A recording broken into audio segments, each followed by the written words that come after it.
शान्तराय तिमिरोपशान्तये शान्तपावनमचिन्त्य वैभवं तं नरं वपुषि कुञ्जरं मुखे मन्महे किमपि तुन्दिलं महः शरणं करवाणि शर्मदं ते चरणं वाणि चराचरोपजीव्यं करुणामसृणैः कटाक्षपातैः कुरु माम् अम्बकृतार्थसार्थवाहं शारदा शारदाम्भोजवदना वदनाम्बुजे सर्वदा सर्वदास्माकं सन्निधिः सन्निधिं क्रियात्। विमलपटी कमलपुटी पुस्तकरुद्राक्ष शस्तहस्तपुटी कामाक्षि पक्ष्मलाक्षी कलितविपञ्ची विभासि वैरिञ्ची वागर्थाविव सम्पृक्तौ वागर्थप्रतिपत्तये जगतः पितरौ वन्दे पार्वती परमेश्वरौ गुरवे सर्वलोकानां भिषजे भवरोगिणां निधये सर्वविद्यानां दक्षिणामूर्तये नमः। नारायणसमारम्भां व्यासशङ्करमध्यमाम् अस्मदाचार्यपर्यन्तां वन्दे गुरुपरम्परां। नारायणं नमस्कृत्य नरं चैव नरोत्तमं देवीं सरस्वतीं व्यासं ततो जयमुदीरयेत्। यज्ञेश अच्युत गोविंद माधव अनंत केशव कृष्ण विष्णु हृषीकेश वासुदेव नमोस्तुते। बलभद्र सुभद्राभ्यां सहितं पुरुषोत्तमं नारायणं जगन्नाथं नौमि श्रीनीलमाधवं नौमि श्रीनीलमाधवं। महाम्बोधे स्थिरे कनकरुचिरे नीलशिखरे वसन् प्रासादान्तः सहज बलभद्रेण बलिना सुभद्रा मध्यस्थः सकलसुरसेवावसरदो जगन्नाथस्वामी नयनपथगामी भवतु मे जगन्नाथस्वामी नयनपथगामी भवतु मे। शिवाय गुरवे नमः। शिवाय गुरवे नमः। शिवाय गुरवे नमः। श्रीमात्रे नमः। श्रीमात्रे नमः। श्रीमात्रे नमः। श्री विष्णुरूपाय नमः शिवाय। श्री विष्णुरूपाय नमः शिवाय। श्री विष्णुरूपाय नमः शिवाय। श्री जगन्नाथाय नमः। श्री जगन्नाथाय नमः। श्री जगन्नाथाय नमः। नमो महद्भ्यो ऋषिभ्यो गुरुभ्यो नमः। बलभद्रा सुभद्रा सहित श्री जगन्नाथ स्वामिने नमो नमः। పతిత పావన క్షేత్రమైన ఈ పురుషోత్తమ క్షేత్రంలో సంపూర్ణమైన కళలతో విరాజిల్లుతున్న శ్రీమన్నారాయణ బ్రహ్మమునకు నమస్కరిస్తూ స్వామి అనుగ్రహంతో చెప్పుకు వస్తున్న ప్రవచనాలు ఇవాళ 5వ రోజుకు చేరుకున్నది. శిక్షాష్టకం పేరుతో మనం గ్రహిస్తున్నటువంటి భక్తి శిక్షణా తరగతులు. ఇది భక్తి శిక్షణా తరగతులే అనుకోవాలి, ఎందుకంటే పేరే శిక్షాష్టకం. శిక్షణ అన్న సాధన అన్న ఒకటే. ఆ సాధకుడు ఏ విధంగా ఉండాలి అనేది చెప్తున్నారు.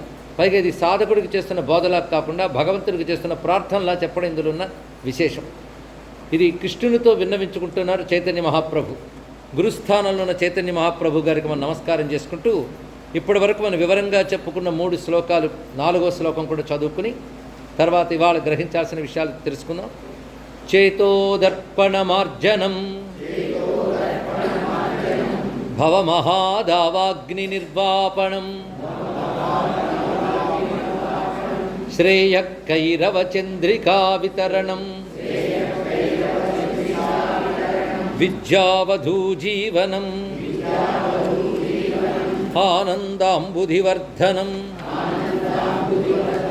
ప్రతిపదం పూర్ణామృతాస్వాదనం సర్వాత్మస్నపనం పరం విజయతే శ్రీకృష్ణ సంకీర్తనం నామ్నామకారి బహుధా నిజ సర్వశక్తి తత్రార్పిత నియమిత స్మరణేన కాలః ఏతాదృశీ తవ కృపా భగవన్మమాపి దుర్దైవమీదృశమిహాజని నానురాగః తృణాదపి సునీచేన తరోరివ సహిష్ణునా అమానినా మానదేన కీర్తనీయః సదా హరిః నధనం నజనం న సుందరీం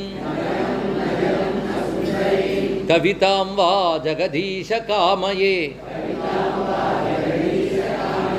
మమ జన్మని జన్మనీశ్వరే భవతాద్భక్తిః అహైతుకీ త్వయి. ఈ 4 శ్లోకాల వరకు మనం వ్యాఖ్యానించుకోవడం జరిగింది. మొదటి శ్లోకంలో మనకి సంకీర్తనయే పరమావధి అని తెలియజేస్తున్నారు సాధకులకి. అయితే సంకీర్తన యొక్క స్వరూపము, దాని స్వభావ ప్రభావాలు తెలియజేస్తూ 7 రకాలుగా చేతోదర్పణ మార్గం నుంచి చెప్పిన మనం మనసులో స్మరించుకోండి. రెండవది నామమహిమ. సంకీర్తనకు ఆలంబనం భగవన్నామం. నామం యొక్క విశేషం ఏమిటి అంటే, నామం అంటే ఏదో అక్షరాల కలయిక కాదు, అది శక్తివంతమైన ఒక స్వరూపము. అది భగవాన్ని సర్వశక్తులు నామంలో ఉంటాయి అని తెలియజేస్తున్నారు. అంత సర్వశక్తివంతమై అనంత ఫలదాయకమైన నామం భగవానుడే తయారు చేశాడు, లేదా తానే నామంగా పరిణామం చెంది మనకు లభించాడు. అంత సులభంగా నామం లభిస్తున్నప్పటికీ పలకకపోవడం అనేది అపారమైన దురదృష్టం వల్లనే జరుగుతుంది. అని నామంపై అనురాగం రావాలి, అది అదృష్టవంతుడికి వస్తుంది. అనురాగం రాలేదు అంటే దురదృష్టమే. ఇక్కడ ఈ చెప్పడంలో నామంపై విలువ తెలియాలి, అనురాగం కలగాలి అని సాధకులకు తెలియజేస్తున్నారు. తర్వాత స్వభావం ఎలా ఉండాలంటే, తృణాదపి సునీచేన తరోరివ సహిష్ణునా. సుఖాలు కలిగినప్పుడు, సంపదలు కలిగినప్పుడు, ఉత్తమమైన స్థితి వచ్చినప్పుడు గడ్డి పరక వలె అణకువ కలిగి ఉండాలి. కష్టాలు కలిగినప్పుడు మహావృక్షంలా సహనంతో ఉండాలి. అమానిన మానదేన, అహంకారము తొలగించుకుని ఇతరుల నుంచి తాను గౌరవం ఆశించడం కాకుండా ఇతరులను తాను గౌరవించడం అనేది నేర్చుకోగలగాలి. అలాంటి స్వభావం ఉన్నవాడు నారాయణుని కీర్తించాలి అన్నారు. అంటే ఆ స్వభావం ఉన్నంత మాత్రాన సరిపోదు, అలాంటి ఉత్తమ స్వభావంతో భగవాన్ని కీర్తించాలి. అంటే కీర్తించడానికి మన యొక్క మనస్సంస్కారములు కూడా అంత అవసరం. అంటే కేవలం సంకీర్తన చేస్తున్నామని సంతృప్తి పడకుండా ఈ లక్షణాలు మనం అలవాటు చేసుకోవాలి. ఈ లక్షణాలని మనం ఇంచుమించుగా దైవీ గుణములు అని చెప్పుకోవాలి. దైవీ గుణములన్నీ ఇందులో తెలియజేస్తున్నారు. అటు తర్వాత భక్తిలో, శుద్ధ భక్తిలో ఉండవలసింది భక్తిని మాత్రమే ఆకాంక్షిస్తారు తప్ప మరేది కోరుకోరు. మహాభక్తులు ఎవ్వరి జీవిత చరిత్ర చూడండి, భక్తిని అడగడమే కనబడుతుంది. త్యాగయ్య మహాభక్తులు, ఆయన కీర్తనలో భగవంతుని అడిగిందేమీ లేదు. మహా అడిగితే నిన్ను చూడాలనుందయ్యా అని అడుగుతారు. రెండవది నీపై భక్తిని ఇవ్వయ్యా అని అడిగారు. ఆయన భక్తి పిచ్చమయ్యవే అన్నారు. ఇక ఆదిశంకర భగవత్పాదుల వారైతే భక్తిని అడుగుతూ చెప్తారు, స్థిరాం దేహి భక్తిం భవత్పాద పద్మే కృపాశీల శంభో కృతార్థోస్మి తస్మాత్. స్వామి నీ పాదపద్మంలో ఎందుకు స్థిరమైన భక్తి నువ్వు అని కోరుకుంటారు. కానీ మహాత్ములందరూ కోరిక ఏంటంటే భక్తిని అడగడం. భక్తిని అడగాలంటే భక్తి ఉన్న వాళ్ళే భక్తిని అడిగారు, అది కూడా గమనించవలసింది. వీళ్ళు అప్పటికే భక్తులు అయినా భక్తిని అడిగారంటే భక్తి ఒక అనంతమైనది. ఎంత కావాలన్నా ఇంకా ఇంకా ఎంత పొందినా తనివి తీరనంత లక్షణం భక్తికి ఉంది కనుక అపారమైన భక్తి. అయితే ఎటువంటి భక్తి అంటే అహైతుకి భక్తి అని ఒక మాట చెప్పారు. ఈ పదం చాలా ముఖ్యం. భక్తిలో రకరకాల నిర్వచనాలు ఉన్నాయి. భక్తి ఒక శాస్త్రం, భక్తి ఒక భావం మాత్రమే కాదు. అదొక శాస్త్రం. అంటే శాస్త్రబద్ధమైన భక్తిని మనం వృద్ధి చేసుకోవాలి. భక్తిలో రకరకాల భూమికలు ఉంటాయని భక్తి శాస్త్రాలు మనకు చెప్తున్నాయి. భక్తి శాస్త్ర ప్రవర్తకుల్లో నారదులు మొట్టమొదటి వారు. ఆయన కంటే పూర్వం ఎవరైనా ఉన్నారంటే శాండిల్య మహర్షి. వీరు భక్తి శాస్త్రాలను రచించారు. ఆ తర్వాత భక్తి శాస్త్ర ప్రవర్తకులు మనం చెప్పాలి అంటే మహానుభావులు మధుసూదన సరస్వతి వారు ప్రత్యేకంగా భక్తి రసాయనం అనే గ్రంథాన్ని రచించి భక్తి యొక్క రకరకాల భూమికలను తెలియజేశారు ఆయన. ఇలా భక్తి శాస్త్రంపై అపారమైన వాంగ్మయం అనుకున్నది. శంకర భగవత్పాదుల వారు కూడా వివిధ గ్రంథాల్లో భక్తి భూమికలను తెలియజేస్తారు. అందులో ఒకటి ప్రబోధ సుధాకరం. అందులో భక్తి భూమికల్లో మొట్టమొదటి భగవంతునిపై ఆసక్తి కలగడం, ఆసక్తి క్రమక్రమంగా పెరిగి అది అనన్య భక్తిగా పరిణమించే విధానం చూపిస్తారు. వారి క్రమంగా లోకంపై సహజ విరక్తి ఏర్పడుతుంది, సహజ వైరాగ్యం. వైరాగ్యం ఎప్పుడు కలుగుతుందంటే దోష దర్శనం వల్ల వైరాగ్యం కలుగుతుంది అని శాస్త్రంలో చెప్తుంటారు. దోష దర్శనం అంటే ఒక వస్తువును ఎంతో ప్రేమిస్తాం, కానీ వస్తువులో దోషాలు తెలిసాయనుకోండి దానిపై ఇంకా ప్రేమ మానేస్తాం. అది దోష దర్శనం వల్ల కలిగే వైరాగ్యం. అందుకే ఎప్పుడైనా మాకు ఇంకా విరక్తి వైరాగ్యం కలగట్లేదు అంటే దోషం ఏమిటో విచారణ చేయమని శాస్త్రవేత్తలు చెప్తుంటారు. అంటే మన సంసారంలో ఉన్న వస్తువులు, వ్యక్తులు, వీరి మీద మోహం వదులుకోలేకపోతున్నామంటే వాటిలో ఉన్న దోషాలు ఏమిటో ఆలోచించమని చెప్తారు. ఆలోచించినప్పుడు వాటి శాశ్వతత్వం లేదని, ఇవాళ ఉన్నట్టు రేపు ఉండదని, పరిణామంగా ఉంటుందని ఇలాంటివి మనం గ్రహించగలిగితే మనకు వాటి మీద వైరాగ్యం కలుగుతుంది. ఇదంతా విచారణ జనిత వైరాగ్యం. కానీ భక్తిలో సహజ వైరాగ్యం ఏర్పడుతుంది అంటారు. అంటే వాళ్ళ లోక విషయాల్లో దోషాలు ఏమిటో విచారణ చేయరు వారు. ఆ పరమాత్మ యొక్క గుణములు, ఆయన యొక్క మహిమలు, ఆయన తత్వచింతన చేస్తూ చేస్తూ ఆ ప్రేమ ప్రవాహం పెరిగిపోతూ ఉంటే విషయములు పట్టవు వాళ్ళకి. ఆ విషయములు పట్టకపోవడం వల్ల వారికి విషయముల వైపే దృష్టి వెళ్ళదు. అది విషయాలపై వైరాగ్యం తెచ్చుకోవాలని ప్రయత్నమే వారికి అక్కర్లేదయ్యా అన్నాడు ఇక్కడ.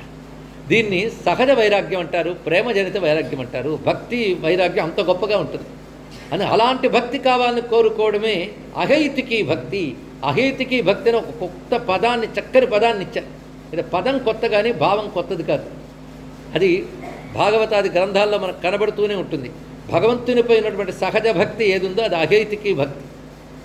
ఆ విష్ణువు నీకేమి ఇచ్చాడురా, ఎందుకు ఆయన పట్టుకున్నావు, ఏమిటి అంటే ఏం చేయమంటావయ్యా, ఆ విష్ణువుపై నాకు సహజంగా భక్తి కలిగింది. అది ఎలా కలిగిందంటే ఏం చెప్పమంటావు నాకు, ఇది ఇనుము అయస్కాంత సన్నిధి ఎట్లు భ్రాంతమగు. ఇనుముని అయస్కాంతం అంటుకుంటుంది. దానికి ఆ ఇనుమును ఎవరైనా బోధించారా, వెళ్ళి అయస్కాంతం అని అంటుకో అని సహజంగా అంటుకుంటుంది ఇక్కడ. అలా నా సహజంగా నారాయణపై ఆసక్తి కలిగింది. ఆ సహజ భక్తి చాలా గొప్పది. ఈ సహజ భక్తి అన్న, అహేతికి భక్తి అన్న, పరాభక్తి అన్న, అనన్య భక్తి అన్న, ఏకభక్తి అన్న ఒకటే భావం. భక్తిలో దీన్ని సిద్ధభక్తి అంటారు. అంతవరకు ఆ స్థితి దాకా వెళ్ళని భక్తిని సాధనా భక్తి అని అంటారు. దీన్ని పెద్దలు భక్తి శాస్త్రకర్తలు రెండు విధాలుగా చెప్పారు, గౌణ భక్తి, ముఖ్య భక్తి అని. గౌణ భక్తి అంటే గౌణం అంటే అప్రధానం, అదంత ముఖ్యం కాదనమాట. అది ఎలాంటిది అంటే క్షేత్రాలకు వచ్చాం, దండం పెట్టాం, 40 రోజులు పారాయణ చేసాం, భగవన్ నామజపం చేసాం, జపం చేసాం, లేదా భజన చేసాం, ఇదంతా గౌణ భక్తి. ఇందులో వ్యాజం ఉంటుంది. వ్యాజం అంటే ఒక నెపం, ఒక కారణం.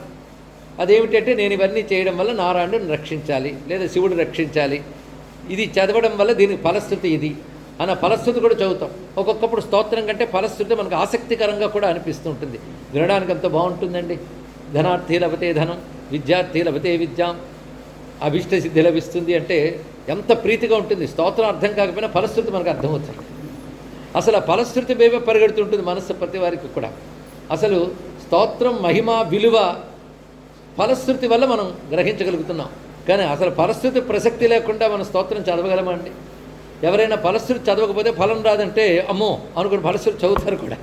కొందరు అడుగుతుంటారు, ఏమంటే ఫలశ్రుతి చదవాలా పారాయణలో అని. ఏదో మిస్ అయిపోతామేమో అని భయం వాళ్ళకి పాపం. కానీ ఫలశ్రుతి అంటే మళ్ళీ వ్యాజమే. ఫలానా ఫలం కోసం మేము ఇది చేస్తున్నామంటే వ్యాజమే. ఇది తప్పని ఎవరు అనరు, కానీ గొప్పదేం కాదు. అందుకే ఏదోలా భక్తి చేస్తున్నాం కదండి, మళ్ళీ మీరు నిష్కామంగా చేయండి ఇలా చెప్పి మనం డిస్కరేజ్ చేయకండి అనకండి. కానీ సకామంగా కూడా చేయొచ్చు, తప్పేం లేదు. మనసులో కోరికంటూ ఉంటే భగవంతుడిగా ఇంకెవరిని అడుగుతారు? అందుకే కోరిక గొంతు నొక్కి సాధన చేయకండి, కోరిక చెప్పేయండి భగవంతుడితో. అయితే కోరిక కలగకుండా ఉండడం ఇంకా గొప్పది. ఆ కోరిక లేని భక్తి శుద్ధ భక్తి అని చెప్పబడుతుంది. ఎందుకంటే భక్తిలో తాను భగవంతుడు మాత్రమే ఉంటారు, కోరికనే ఎలిమెంట్ ఉండదు. కనుక దాని పేరు శుద్ధ భక్తి అంటారు. ప్రహ్లాదుడి వారికి నరసింహస్వామి ప్రత్యక్షమయ్యారు. ప్రత్యక్షమైన తర్వాత ఏం కావాలని అడిగారు. స్వామి ఎందుకయ్యే ఇబ్బంది పెడతా ఉన్నాడు. అందుకే ఏ కోరిక లేదు ఆయనకి. పైగా నీ కోరిక నేను తీరుస్తాను అవతలవాడు అన్నాడంటే ఈ కోరిక తెచ్చడం వల్ల అతనికే ఏదో ప్రయోజనం ఉంటుంది, అంతే కదా. ఏమంటే ఎందుకంటే పాపం అంత డబ్బు ఇచ్చేసారు వాళ్ళకి అంటే ఎప్పటికైనా పనికొస్తాడు ఇచ్చేయాలని అంటాడు వాడు. అంటే అర్థం ఎవడు ఏది చేసినా వాడి లోపల ఏదో ఒకటి కోరుకుంటాడు. ఏ పేరు కోరుకోకుండా చేసిన వాడికి కూడా ఏ పుణ్యమో ఏదో కావాలని కోరుకుంటుంది లోపల. అది కూడా రాదంటే ఎవడు చేస్తాడండి? భగవంతుడు ఈ కోరుకో ఏదైనా కోరుకో అన్నాడు అంటే ఆయనకేం ప్రయోజనం ఉంటుంది? ఆయనకేం ప్రయోజనం లేదు. అందుకు ప్రహ్లాదుడు గొప్ప మాట అంటాడు, నాకా కామం లేదు, నీకా ప్రయోజనం లేదు, మరి ఎందుకు నువ్వు అడుగుతావు, నేను ఎందుకు కోరుకోవాలి అన్నాడు. నరసింహస్వామి నవ్వుతున్నాడు. నరసింహస్వామి నవ్వుతాడా? చాలామందికి పెద్ద డౌటు. నరసింహస్వామి అంటే ఉగ్రం కదా, నవ్వుతాడా అంటే మా అన్నమయ్యని అడగండి చెప్తాడు. నగుమొగముతోడి ఓ నరకేసరి నగరూప గరుడాద్రి నరకేసరి. నరసింహస్వామి మొహంలో కూడా నవ్వు చూశాడు ఆయన. భక్తుడికి కనబడుతుంది ఆ నవ్వు. హిరణ్యకశిపుడికి మాత్రం ఆయన ఉగ్రత్వమే కనబడుతుంది, అది వేరే విషయం. ఆయన నవ్వుకున్నాడు. నవ్వుకుని ఇలా అంటే బాగోలేదయ్యా, ఏదో ఒకటి కోరుకో అన్నాడు. పైగా నేను కనబడితే చాలు కోరుకోవడానికి అందరూ ఎదురుగా ఉంటారు. పైన భక్త కామధేనుమని భక్త కల్పవృక్షాన్ని, భక్తులు ఏది కోరుకుంటే అది ఇస్తాను, కానీ ఏదో ఒకటి కోరుకున్నాడు. భగవంతుడు ఆ మాట అంటూ ఉంటే ఏం వద్దులే స్వామి అంటే అదొక అహంకారం అనిపించుకుంటుంది. అందుకు గొప్ప కోరిక కోరుకున్నాడు. అదేమిటంటే ఏ కోరిక లేని స్థితి ఇమ్మని కోరుకుంటున్నానయ్యా అన్నాడు. ఎంత గొప్ప కోరిక అండి ఇక్కడ. అంటే ఇవాళ నాకేం కోరిక లేదు, రేపు పొద్దున ఈ మాయ ఉందే, మాయ ఉన్నంతకాలం మనం ధైర్యంగా ఉండలేమండి. అబ్బా నేను జయించేసేని అనుకున్నావా, మాయ ఆక్రమించుకుంటుంది. కనుక సంసారం ఉన్నంతకాలం మాయ ఉంటుంది. మాయ ఉన్నంతకాలం అది ఏ రూపంలో బాధిస్తుందో తెలియదు. కనుక భవిష్యత్తులో మళ్ళీ కోరికలు మోహాలు రావచ్చేమో. అందుకే ఎప్పుడూ ఏ కోరిక లేని స్థితి ఇమ్మని కోరుకున్నట్ట. అంటే ఇప్పుడు ప్రహ్లాదుని భక్తి ఎటువంటి భక్తి? శుద్ధ భక్తి. అందుకే భక్తుల్లో ఆయన ఉత్కృష్ట స్థితి తెలుసుకోవాలి. అలాంటి భక్తే గోపికలకు కూడా. గోపికలు పరమాత్మని కోరుకునేది ఏమీ లేదు. వాళ్ళు కోరుకున్నది ఒకటి ఏంటంటే కనబడాలి నువ్వు, అదేవిధంగా నీ పాదములు మాకు దొరకాలి, నీ హస్తం మా శిరస్సుపై ఉంచాలి. ఇవే తప్ప వారు భగవంతుడి నుంచి లౌకికమైనవేమీ కోరుకోలేదు, భగవంతుడిని మాత్రమే కోరుకున్నారు. అందుకే భక్తిలో నిన్ను తప్ప ఇంకేమీ కోరను అన్న మాట ఉన్నది. నిన్ను తప్ప మరి నయాచే త్వదన్యం నయాచే అని ఒక మాట ఉంది. త్వదన్యం నయాచే అంటే నిన్ను తప్ప ఏమీ అడగనని. కొందరు ఏమంటారంటే ఏది అడిగినా నిన్నే అడుగుతాను కానీ ఇంకెవరిని అడగనని అర్థం చెప్తారు. అది కాదు దాని అర్థం.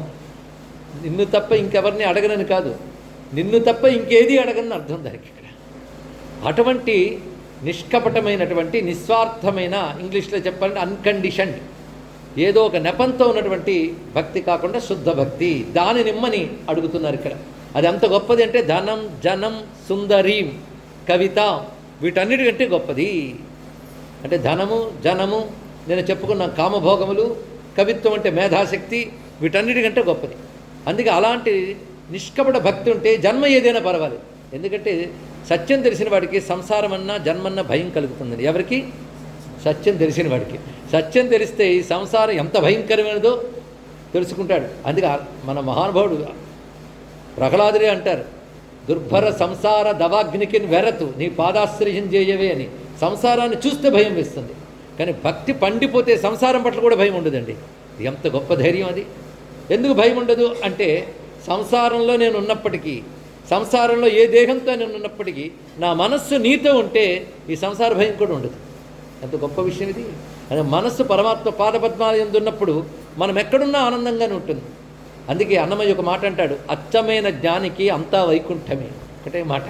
ఎక్కడో పోయిన తర్వాత వైకుంఠమో, పోయిన తర్వాత కైలాసమో కాదు. భగవద్ జ్ఞానము, జ్ఞానం అనగా అనుభవం. భగవద్ అనుభవం ఉంటే అది ఇక్కడే వైకుంఠం దొరుకుతుంది, కానీ ఎక్కడో చచ్చిన తర్వాత మోక్షం గురించి కాదు, ఇక్కడే మోక్షం. అందుకే శుద్ధ భక్తిలోని, శుద్ధ జ్ఞానంలోని ఇహ ఇవ మోక్ష, ఇక్కడే మోక్షము. శుద్ధ భక్తి ఈ మాట అంటుంది, శుద్ధమైన బ్రహ్మజ్ఞానము ఈ మాట అంటుంది. దాన్ని జీవన్ముక్తావస్థ అంటారు ఇక్కడ. అది భక్తి పండిపోతే ఇక్కడే ముక్తి అండి. ఇహ ఇవ, ఇక్కడే ముక్తి లభిస్తుంది.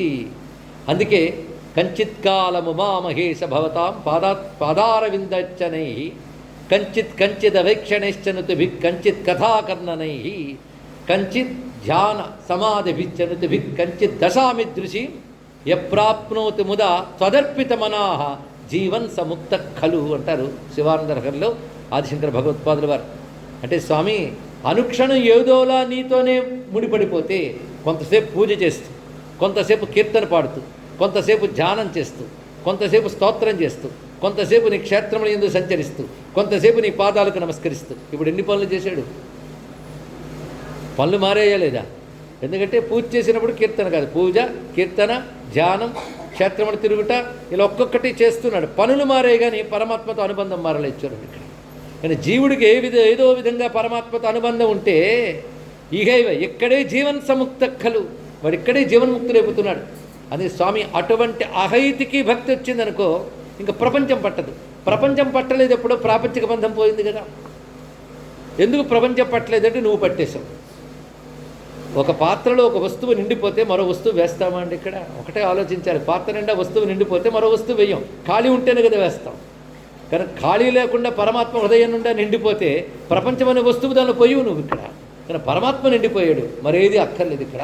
బాగా గడుపు నిండి వాడికి మరికొంచెం తినండి అని ఎవడైనా అంటాడా? మనసు మాధవుడితో నిండిపోయాక ప్రపంచ విషయాలపై కోరుకుంటుంది. అందుకు అటువంటి భక్తి, పూర్ణ భక్తి అంటే ఇదేనండి, అది నిండు భక్తి. అలాంటి భక్తి గురించి మాట్లాడుతున్నారు. ఉద్ధవ గీతలో కృష్ణ పరమాత్మ ఒక మాట చెప్తాడు ఉద్ధవుడితో. శుద్ధ భక్తి, పరాభక్తి ఎలాంటిదో బ్రహ్మజ్ఞానంలో శుద్ధమైన జ్ఞానం కూడా అలాంటిదే. ఈ రెండు ఒకే స్థితిలో ఉంటాయి. అదే ఇక్కడ అహేతికి భక్తి అంటే ఒక విధంగా మోక్షాన్ని అడగకుండా అడిగినట్లే. అహేతికి భక్తి ముక్తి. అందుకే నేను చెప్పుకున్నాం కులశేఖరాల వాళ్ళ శ్లోకం, నమోక్షస్యాకాంక్ష. నా మోక్షం మీద కూడా కాంక్ష లేదయ్యా అంటే మోక్షం వల్ల కలుగుతున్న ఆనందం మీద కూడా ఇక్కడ కలుగుతుంది. ఆనందం ఏంటి? పరమాత్మతో తాదాత్మ్యం వల్ల కలుగుతున్నటువంటి ఆనందం. అందుకే ఏమడిగాడు ఇందులో మొత్తం ఈ శ్లోకాలన్నీ పరిశీలించండి. కృష్ణుని నేను అడుగుతున్నది ఏంటంటే నీ పైన నాకు ఏ కోరిక లేని భక్తి నీయవయ్యా అని. సరిగ్గా భక్తుడు ఎవడైనా వాడి భాష ఇలాగే ఉంటుంది. మీరు ఉత్తమ భక్తుల కీర్తనలు చూడండి, ఉత్తమ భక్తుల కీర్తనలు అక్కడెక్కడా కూడాను నాకు ఇదివ్వు అదివ్వు అని లౌకికమైనవేవి అడగరు. కేవలం పరమాత్మ పట్ల శుద్ధమైన ప్రేమను ప్రకటిస్తారు. వాళ్ళ బాధంతా ఏంటంటే నీకు ఇంకా దూరంగా ఉండలేను స్వామి, ఇదే కనబడుతుంది గమనిస్తే. వెంటనే నీలో చేరిపోవాలి, నీతో చేరిపోవాలి, నా మనసంతా నువ్వు నిండిపోవాలి, నా మనస్సు నీలో నిండిపోవాలి. ఈ రెండే వాళ్ళు అడుగుతూ ఉంటారు ఇక్కడ. అలాగే జగన్నాథాష్టకంలో కూడా అడుగుతున్న గొప్ప మాట ఇలాంటి దీనితోనే సరిగ్గా సరిపోయినది. నవైప్రాజ్యం రాజ్యం నచ కనకతాం భోగ విభవం నయాచేహం రమ్యాం నిఖిల జన కామ్యాం వరవధుం సదాకాలే కాలే ప్రమథపతినా గీతచరితో జగన్నాథస్వామి నయన పథగామి భవతుమే. ఈ రెండిటికి పోలిక చూడండి ఒకేలా ఉంటుంది. నధనం నజనం నసుందరీం కవితాం వా జగదీశ కామయే అభావమేదో. నవైప్రార్థ్యం రాజ్యం, స్వామి నేను రాజ్యాలని అడగట్లేదు, నచ కనకతాం స్వర్ణాదులని అడగట్లేదు, భోగ విభవం న భోగములు వైభవాలు అడగట్లేదు, నయాచేహం రమ్యాం నిఖిల జన కామ్యాం వరవధూం. సరిగ్గా చైతన్య మహాప్రభు ఇక్కడ నసుందరీం అన్నదాన్ని రెండో వాక్యంలో జగన్నాథాష్టకంలో తెలియజేస్తున్నారు. రెండుకి పోలిక. మరి ఏమడుగుతున్నావయ్య అంటే ఎల్లవేళలా ప్రమథపతి అయిన పరమేశ్వరుని చేత కీర్తింపబడుతున్న నిన్ను నా కంటిదారులో చూడాలని కోరుకుంటున్నాయా, మరేది అక్కర్లేదన్నాడు. అంటే జగన్నాథ్ దర్శనమే చాలు. జగన్నాథ్ దర్శనం వల్ల ఏదో కాదు, దర్శనమే. అందుకే భగవంతుని దర్శనం వల్ల ఏదో పొందడం కాదు, భగవద్ దర్శనమే భాగ్యం. అందుకే భక్తి వల్ల ఏదో పొందుతాం అనుకోవద్దు, భక్తి పొందడమే చాలు. ఇది తెలుసుకోవాల్సింది. భక్తి వల్ల ఏదో పొందుతామంటే వ్యాజ భక్తి, భక్తే కావాలంటే అవ్యాజ భక్తి. దీనికే నారదుల భక్తి సూత్రాల్లో స్వయం ఫలరూపత్వాత్ అనే సూత్రంలో తెలియజేస్తున్నారు. స్వయం ఫలరూపత్వాత్, భక్తికి భక్తే బలం. ఏమిటంటే అంత బాగుంటుంది ఏమిటండి భక్తి. ఈలాగుని వివరింపలేను చాలా స్వానుభవైక వేద్యమే అప్ప రామభక్తి ఎంత గొప్పరా అన్నాడు త్యాగయ్య.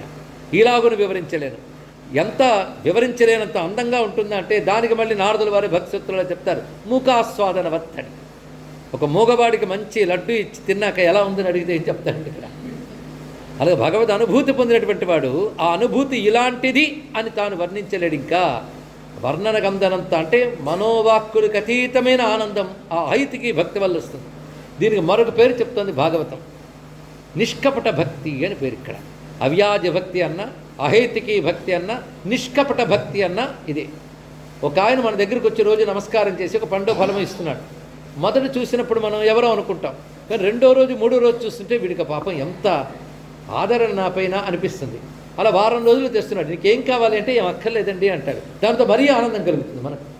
ఏమీ అక్కర్లేదనగానే చాలా ఆనందం కలుగుతుంది. వారం 10 రోజుల తర్వాత అసలు సంగతి బయటపడతాడు. ఏమనంటే సార్ మా ఫైల్ మీ టేబుల్ మీదకి వచ్చింది, తొందరగా సంతకం పెట్టేస్తారు. మీరు ఎంతవరకు వాడు చూపించినటువంటి ఆ ప్రేమ పట్ల వెంటనే మీ మనసు కొంచెం విరుగుతుంది. వీడు ఒక ప్రయోజనం కోసమే నా దగ్గరికి వచ్చాడని తెలిసిపోతుంది. అదే వాడి ప్రయోజనాపేక్ష లేకుండా ఉన్నాడనుకోండి, వాడికి ఏదైనా చెయ్యాలని మీకే అనిపిస్తుంది.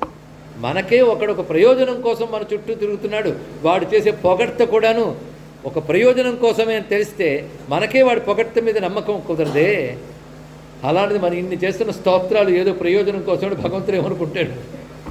అది నిజంగా శుద్ధమైన ప్రేమతో ఒక్కసారి ఏ కోరిక లేని స్థితిలో, ఏ చింతన లేని స్థితిలో ఒక్క క్షణం భగవంతుడిని తలంచండి, కలిగే ఆనందం ఎంత గొప్పగా ఉంటుంది. ఒక్క నిమిషం తేలిక మనం చెప్పుకున్నాం. తలపులన్నీ నిలిపి తారక రూపు నిజతత్వములు నిమిషమైన తెలిసి రామచింతనతో క్షణం ఏ కోరిక అంటుకోకుండా భగవంతుడు ఆ తలచుకుంటే కలిగే ఆనందం ఎంత బాగుంటుంది ఇక్కడ. అది అహైతికి భక్తి చాలా గొప్పది. దీనికి భాగవతం ఈ భక్తి చెప్పడానికి వచ్చిన గ్రంథం. భాగవతం అంటే ఏదో సులభం అనుకుంటాం, కానీ భాగవతం అంత జటిలం మరొకట్లేదు. ఎందుకంటే భక్తి అంత తేలిక కాదు. వ్రజ సాహిత్యంలో మాట అంటారు, ప్రేమనగర్కి రాహ్ కఠిన్ హై అన్నాడు. ఇక్కడ ప్రేమనగరపు త్రోవ చాలా కఠినం అన్నాడు. ప్రేమనగరం అంటే భక్తి. భక్తి భాషలో ప్రేమ అంటే భక్తే, శుద్ధ ప్రేమయే భక్తి. అందుకే సాత్వస్మిన్ పరమ ప్రేమ రూప అంటాడు నారదుల వారు. ప్రేమ రూప ప్రియంకరే అని లలితా శాస్త్రాల్లో చదువుకుంటున్నాం మనం. ఈ సినిమా ప్రేమలు కాదు నేను చెప్పేది. ప్రేమ అనేది వేద శబ్దం. ఆ ప్రేమ అంటే కేవలం భక్తే, మరొకటి కాదు. ప్రేమ భగవంతుని ప్రేమ దయ, భక్తుడి ప్రేమ భక్తి. ఆ భక్తి అచ్చమైన ప్రేమ. భగవంతుడు ఆ ప్రేమ అంటే ఆయన సంతోషం. ఆ శుద్ధమైన ప్రేమ కావాలండి. అటువంటి శుద్ధ ప్రేమకి ప్రోజ్జిత కైతవహ అని ఒక మాట భాగవతం చెప్తుంది. ఇక్కడ భాగవతంలో 2వ శ్లోకంలో మొదటి శ్లోకం జన్మాద్యస్య యతోన్వయాదితరత అంటూ భగవతత్వం చెప్తాడు. 2వ శ్లోకంలో భాగవతంలో సబ్జెక్ట్ మ్యాటర్ ఏమిటో చెప్తాడు మన వ్యాసదేవుడు. ఏమనంటే ధర్మ ప్రోజ్జిత కైతవత్ర పరమో నిర్మత్సరాణం సతాం వేద్యం వాస్తవమత్ర వస్తు శివదం తాపత్రయోన్మూలనం అని స్పష్టంగా చెప్తున్నాడు. ధర్మ ప్రోజ్జిత కైతవ. ఈ భాగవతంలో చెప్పబడుతున్న ధర్మం అంటే లక్షణము, స్వభావము ఏమిటయ్యా అంటే ప్రోజ్జిత కైతవ, కైతవము లేనిది. కైతవము అంటే కపటం అని అర్థం. ఇక్కడ కపటము లేని ధర్మం ఇందులో చెప్పబడుతుంది. అంటే నిష్కపట భక్తి భాగవతంలో సబ్జెక్ట్. నిష్కపట భక్తి ఉన్నవాడే నిజమైన భాగవతుడు. అదే భక్తికి ఉండవలసిన లక్షణముల్లో నిష్కపటత్వం లేదా జ్ఞాన వైరాగ్యం. అదే జ్ఞాన వైరాగ్య సహిత భక్తి అని అడగాలట భగవంతుడిని. నిష్కపట భక్తి అడగాలి. దీనికి అవ్యాజ భక్తి అని, అనన్య భక్తి అని, పరాభక్తి అని ఈ భక్తికి ఎన్ని కిరీటాలు పెట్టారండి లెక్కలేదు. అలాంటి భక్తి లభిస్తే వాడు ధన్యుడు. అందుకే పరమభక్తుడు చైతన్య మహాప్రభు పరమాత్మను అడుగుతున్నది ఏమిటి? స్వామి ఇంత ప్రార్థన చేస్తున్నాం కనుక వీటిల్లో వేటికైనా టెండర్ పెడతానేమో అని అనుకున్నావేమో. నాకు కావలసింది అహైతికి భక్తి మాత్రమే, ఆ నిష్కపట భక్తిని ఇవ్వయ్యా అని అత్యద్భుతంగా కోరుకున్నారు. దీన్ని బట్టి మనకు భక్తి శాస్త్రాలు చెప్తున్న మరొక అంశం ఏంటంటే లౌకికమైన కామనలు లేకుండా నిష్కపటమైన భక్తిని తెచ్చుకునే ప్రయత్నం చేయు. నీ ప్రయత్నం నువ్వు చేస్తే ఈశ్వరుడు ఆ స్థితికి తీసుకువెళతాడు. అది మనం అడుగుతున్నాం. నిష్కపట భక్తి భగవంతుడు ఇవ్వాలా, నువ్వు తెచ్చుకోవాలా? కొందరు వచ్చి అంటుంటారు, గురువుగారు మీపై భక్తి కలిగేటట్టు ఆశీర్వదించండి. నేను పెద్ద భయంకరమైన ప్రశ్న. ఎందుకంటే తనపైన భక్తి కలిగేట్టు తాను ఆశీర్వదించడం ఏంటంటే ఇక్కడ. అలా భగవంతుని కూడా స్వామి నీపై భక్తి కలిగేటట్టు దీవించవయ్యా అంటే ఆయన నాపై నీకు ప్రేమ కలిగించుకుని అంత అవస్థ నాకెందుకయ్యా అంటాడు ఇక్కడ. అయితే ఒక మాట ఉన్నది ఇక్కడ, ఎంతో అనుగ్రహం ఉంటే కానీ, ఈశ్వర కృప ఉంటే కానీ భక్తి కలుగుతుంది. ఇది పెద్ద రహస్యం. అది భక్తి అందరికీ అంత తేలిగ్గా దొరకదండి. ఏం బంగారం ఇనుము దొరికినంత తేలిగ్గా దొరుకుతుందా? రత్నం రాళ్ళు దొరికినంత గొప్పగా దొరుకుతుందా? సులభంగా అంత సులభంగా దొరుకుతుందండి? తేలిగ్గా దొరకదు. ఊరకే దొరుకుతుందా? చాలా అరుదైనటువంటిది. అది అరుదైనది ఎప్పుడు ఎక్కువ దొరకదు, చాలా వాల్యుబుల్, అరుదుగానే ఉంటుంది. కానీ ఉత్తమమైన భక్తి అని తేలిగ్గా దొరకదు. ఉత్తమ భక్తుడు తేలిగ్గా దొరకడు. అందుకు ప్రకాశ్యతే క్వాపి పాత్రే. ఎన్ని నారద భక్తి సూత్రాలు మనం చెప్పుకుంటున్నామో గమనించండి. ఇక్కడ ఎవడో పాత్రుడు ఎందు మాత్రం వస్తుంది నారాయణ భక్తి. అది కూడా కోటి జన్మార్జిత పుణ్యేర్ భవే భక్తి ప్రజాయితే అని భారతంలో వాక్యం. కోట్ల కొలది జన్మల పుణ్యాలు ఉంటే పరమాత్మ ఎందు భక్తి కలుగుతుంది. ఎంత విలువైన చూడండి. అంటే పుణ్యం వల్ల భక్తి కలిగిందా, భగవంతుడి దయ వల్ల భక్తి కలిగిందా? ఇది పెద్ద అదొకటి. నువ్వు ఎన్నో జన్మలు పుణ్యం చేసుకుంటే ఈశ్వరానుగ్రహం లభిస్తుంది. ఈశ్వరానుగ్రహం లభించిందంటానికి ఉదాహరణ ఆయనపై నీకు భక్తి ఉంది. భక్తి ఉందంటే ఈశ్వరుడి దయ అనుకుందని అర్థం. అయితే భక్తి వల్ల దయ, దయ వల్ల భక్త, ఇదో పెద్ద ప్రశ్న. ఈశ్వరుడు అనుగ్రహం వల్ల భక్తి కలుగుతుందా, భక్తి వల్ల ఈశ్వరుడు అనుగ్రహం కలుగుతుందా? ఒకవేళ శ్రద్ధగా వింటే ఈ ప్రశ్నలు భలే మజాగా ఉంటాయండి. ఎప్పుడు శ్రద్ధగా వింటే ఈశ్వరుడు దయ వల్ల భక్తి కలుగుతుందా, భక్తి వల్ల ఈశ్వరుడు దయ కలుగుతుందా? దీనికి సమాధానం చెప్పండి. నాకు అందరూ త్వరగా చెప్తున్నారు కలుగుతుంది. కానీ ఈశ్వరుడు దయలేంది భక్తి రాదన్నారే. ఇప్పుడు అదే పెద్ద ప్రశ్న. ఇదేమిటో లేదయ్యా, విత్తనం వల్ల చెట్ట వల్ల విత్తనం లాంటి ఇది ఒక అన్సాల్వ్డ్ క్వశ్చన్ అన్నారు ఇక్కడ. దీనికి కూడా ఏం సమాధానం చెప్తావు? అయితే ఒకటి ఉన్నది, మనకి ఈశ్వరుడి దయ వల్ల ఈ జన్మలో కొంత భక్తి వచ్చింది. ఏదొచ్చినా ఈశ్వరుడి దయ వల్లే. మనం ఇవాళ ఈ స్థితిలో ఉన్నామంటే ఈశ్వరుడి దయ, ఇంద్రియాలు పనిచేస్తున్నట్టే ఈశ్వరుడి దయ, అడుగడుగున ఈశ్వరుడి దయ అనుకున్న బ్రతకడమే నిజమైనటువంటి మార్గం. అందుకే మహానుభావుడు రమణ మహర్షి చెప్తారు, అన్నిటికంటే గొప్ప యోగం ప్రసాద యోగం అన్నారు ఇక్కడ. అంటే అనుగ్రహం. సర్వమును ప్రసాద దృష్టితో చూడు, నువ్వు అనుభవిస్తున్నవి నీకు లభించినవన్నీ ఈశ్వర ప్రసాదము. ఈ ప్రసాద దృష్టి మనం అవలంబించుకుంటే ఈశ్వరుని అనుగ్రహం వల్ల అన్నీ లభించాయి కదా. ఇవాళ ఆయనపై భక్తి కలిగిందన్నా ఎవరికీ కలగని భక్తి మనకు కలిగింది. ఇది గర్వించడానికి కాదు, ఈశ్వరుడు కృప వల్ల మనకి ఈ భక్తి కలిగింది అని కొంత అనుకుంటే ఆయనపై భక్తి పెరుగుతూ పెడుతుంది. కనుక ఈశ్వరుని అనుగ్రహం వల్ల భక్తి రాజుకుంటుంది, సాధన వల్ల భక్తి జ్వలిస్తుంది. ఇది తెలుసుకోవాల్సింది. అంటే రవ్వంత భక్తి ఈశ్వరుడు కృప ఉంటే నీ సాధన అనే ఉప్పును ఊదడం వల్ల అది పెరుగుతుంది. అక్కడ చిన్న నిప్పు రవ్వ తెచ్చుకుంటే దాని మీద కట్టెలు వేసి ఊదితే అప్పుడు జ్వాల వస్తుంది, అంతే కదా. అలాగా భగవంతునిపై రవ్వంత భక్తి కలిగితే నీ సాధన అనే కట్టెలు వేసి సాధన అని ఊదడం లాంటివి చేస్తే అది జ్వాల వచ్చి పరాభక్తి అవుతుంది. కనుక రెండూ కరెక్ట్. ఇప్పుడు తెలిసింది కదా, ఈశ్వరుడు అనుగ్రహం వల్ల మనకు కాసింత భక్తి కలిగితే మన సాధన వల్ల అది నిష్కపట భక్తిగా వెళ్ళాలి. కనుక గౌణ భక్తి కలిగినంత మాత్రాన నిరుత్సాహపడక్కర్లేదు, కానీ దానితో స్థిరపడిపోకుండా సాధన చేసి పరాభక్తిలోకి వెళ్ళాలి. ఆ పరాభక్తి వెళ్ళేటప్పుడు మళ్ళీ నీ అహంకారంతో పెరిగిందే అనుకోకుండా ఈశ్వరుడు కృప వల్లనే అది కలగాలి అని భావం ఉండాలి. కానీ ఈశ్వరుడు కృపను అర్థించడం ఏంటంటే నీ అహంకారాన్ని విడిచిపెట్టడం. కనుక నీ దయ వల్ల నాకు ఆ పరాభక్తి లభించాలి, ఆ నిష్కపట భక్తి లభించాలి అని ఇక్కడ చైతన్య మహాప్రభు అంత చక్కగా కోరుకున్నారు. కనుక భక్తిలో నిష్కపట భక్తి కావాలని సాధకుడు ఎప్పటికప్పుడు ప్రయత్నం చేయాలి అని ఈ శిక్షాష్టకం ద్వారా ఇచ్చిన శిక్ష. కనుక భగవంతుని మనం అడగవలసింది ఇప్పుడు నిష్కపట భక్తిని ప్రసాదించాలని ప్రార్థించాలి. ఈ నిష్కపట భక్తి ఉదాహరణలే ఇప్పటి వరకు మనం చెప్పుకున్నవన్నీ కూడా. వాటి తర్వాత శ్లోకంలోకి ఇప్పుడు ప్రవేశిస్తున్నాం. ఒక్కసారి అనుకుందాం. అయినందతనూజ కింకరం పతితం మాం విషమే భవాంబుధౌ కృపయా తవ పాద పంకజ స్థిత ధూళీ సదృశం విచింతయా. ఇక్కడ కృష్ణ పరమాత్మను సంబోధన చేస్తున్నాడు. అయి నందతనూజ, అయి అంటే ఓ అని అర్థం. ఓ నందకుమారా అని సంబోధిస్తున్నారు ఇక్కడ. నందతనూజ అంటే బృందావనంలో నందుని ఇంట పెరిగినటువంటి కృష్ణ పరమాత్మని ధ్యానిస్తున్నారు. ఓ నందతనూజ, నందనందన, నేను నీకు కింకరుడను. ఇది మొట్టమొదటి మాట చెప్తున్నారు ఇక్కడ. కింకరుడను అంటే మనల్ని మనం కింకరుడు అనుకోవాలంటే ఈయన అన్నాడు కదా అని మనం చదివేయడం కాదండి. మన స్తోత్రాలన్నీ గీతా ప్రెస్ వాళ్ళు గొల్లపూడి వాళ్ళు ప్రింట్ చేసి చదువుతాం. ఇక్కడ చైతన్య మహాప్రభు తన హృదయంలోంచి అంటున్నాడు. మనం కూడా ఇక్కడ ప్రతి పదం మన హృదయంలోంచి అనాలి. స్తోత్రాలు తొందరగా సిద్ధించకపోవడానికి కారణం ఏంటంటే అందులో చెప్పే భావం పట్ల మనం సిన్సియర్గా ఉండం, అందుకే సిద్ధించింది. సిన్సియర్ అంటే అందులో ఏం చెప్తున్నావో దానికి తగ్గట్టు ఉండాలి నువ్వు. కింకరం అంటే చిన్న విషయం అండి. కింకరుడు అంటే అర్థమేడు దాసుడు. కింకర భావంలో ఏముంటుందంటే అసలు కింకరుడిని ఎవరనాలి అంటే కిం కరోమీతి కింకర. స్వామి నువ్వేం చెప్తే అది చేస్తాను అనడమే కింకర భావం. భగవంతుడు ఏం చెప్తే అది చేయడమే, మరి క్వశ్చన్ చేయకూడదుట. అంటే అలా మనం ఆయన ఏం చెప్తున్నాడో చేయడానికి అంటే చెప్పేసేట్టు ఇది వరకు నీకు అది చెప్పి నువ్వు చేయి, అదే కింకర భావం అన్నాడు ఇక్కడ. కింకర భావం చిన్న విషయం కాదు. భగవంతుడు ఏం చెప్తే అది చెయ్యడమే కింకర భావం. భగవంతుడు ఏం చెప్పాడేమిటి, ఏమో మీకు చెప్పాడు కానీ నాకు చెప్పలేదండి అనడానికి లేదు.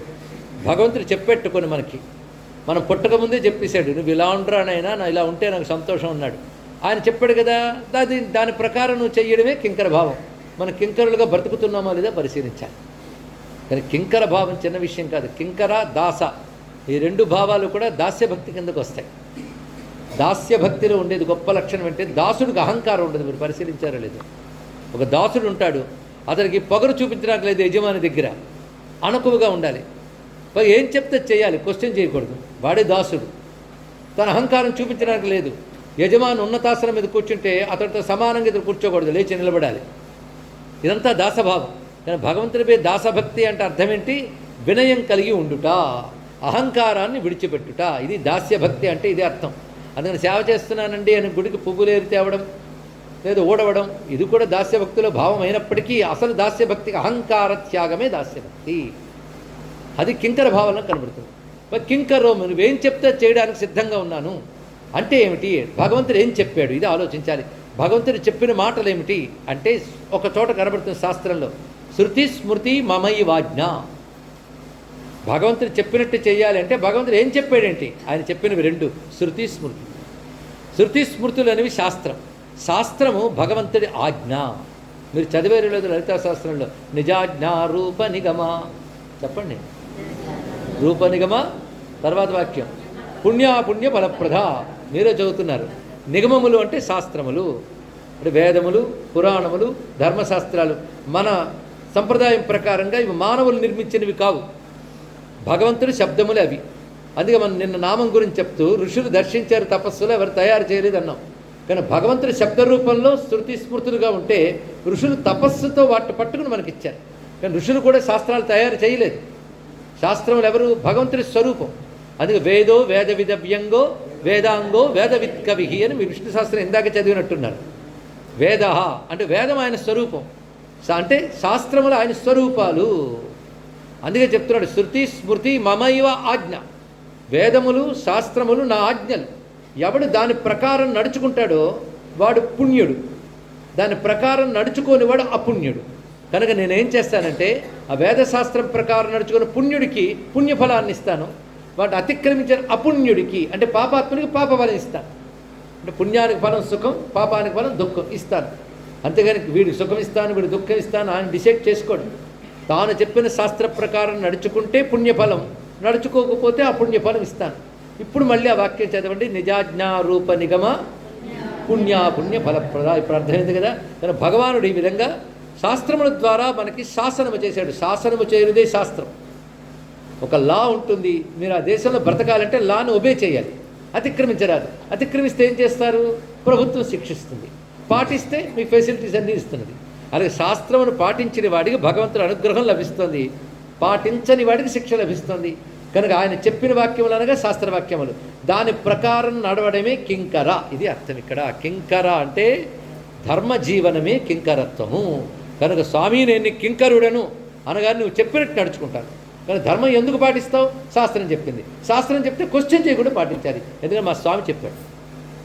అందుకే శాస్త్రవాక్యాన్ని ఎందుకు అతిక్రమించము అంటే శాస్త్రములు భగవంతుడి ముఖములు, ఆ ముఖముల నుంచి వచ్చాయి. అది వాక్కు స్వామి ముఖం నుంచి వచ్చిందంటారు. వాక్ అంటే వేదాది శాస్త్రములే, వాటిని మనం పాటించాలి. కానీ భక్తిలో ఉండవలసిన మరొక భావం కింకర భావం. కింకర భావం అంటే వినయము, అహంకారం లేకపోవుట. మూడవది శాస్త్రము చెప్పిన ప్రకారం జీవించుట, అంటే ధర్మ జీవనం అవసరము అని దీని ద్వారా తెలియజేస్తున్నారు మహానుభావులైన చైతన్య మహాప్రభు. కనుక స్వామి నందతనూజ కింకరం, నేను కింకరుణ్ణి, నన్ను ఉద్ధరించాలి. ఎందుకు ఉద్ధరించాలి అంటే పతితం మాం విషమే భవాంబుధౌ. భవాంబుధి అంటే సంసార సముద్రం. సంసార సముద్రంలో పడిపోయిన స్వామి అన్నాడు. అసలు సంసార సముద్రం ఉన్నామని ఎవరికైనా ఫీలింగ్ ఉందా అండి? ఏదో చిన్నప్పటి నుంచి పాటలు విన్నా, సంసారం సాగరం సంసార సముద్రం. కానీ ఎప్పుడైనా సంసార సముద్రం ఫీలింగ్ వచ్చిందా? వస్తే బయటపడాలని తపన ఉంటుంది, ఉందా? అది లేదు. ఇంకా మరికొంచెం కాలం ఉంటే బాగుండు అనిపిస్తుంది. అనుకున్నాం కనుక తప్పకుండా ఉంటాం, మళ్ళీ పుట్టి ఉండాలనుకుంటున్నాం కనుక పోయాక మళ్ళీ వస్తాం. దీనిలోకి ఏం బాధపడక్కర్లేదు, ఏమీ మిస్ అవ్వరు, లాస్ అవ్వరు, మళ్ళీ ఇందులోనే పడతారు. ఇదే చావు ఇదే పుట్టుక. కానీ సంసారం మీద రుచి పోనంత వరకు సంసారంలో పడతామండి. సంసారం సముద్రంలో గుర్తిస్తే కదా బయటపడే ప్రయత్నం. కనుక ఈ సముద్రం దీని నుంచి బయటపడాలి అనుకుంటాడు ఎవడు? భక్తుడు. ఎక్కడికి చేరాలి? పరమాత్మను పొందాలి. ఆయన పొందకుండా అడ్డుకుంటుంది ఈ సంసారమైన సముద్రం. సముద్రంతో ఎందుకు పోల్చారంటే మునిగిపోయాం, తేలట్లేదు, అంతు లేదు పొంతు లేదు. కొందరు సముద్రంలో ఉన్నామని కూడా తెలియదు, ఇందులోనే పుట్టి ఇందులోనే పెరిగి ఇందులోనే పోతున్నాం.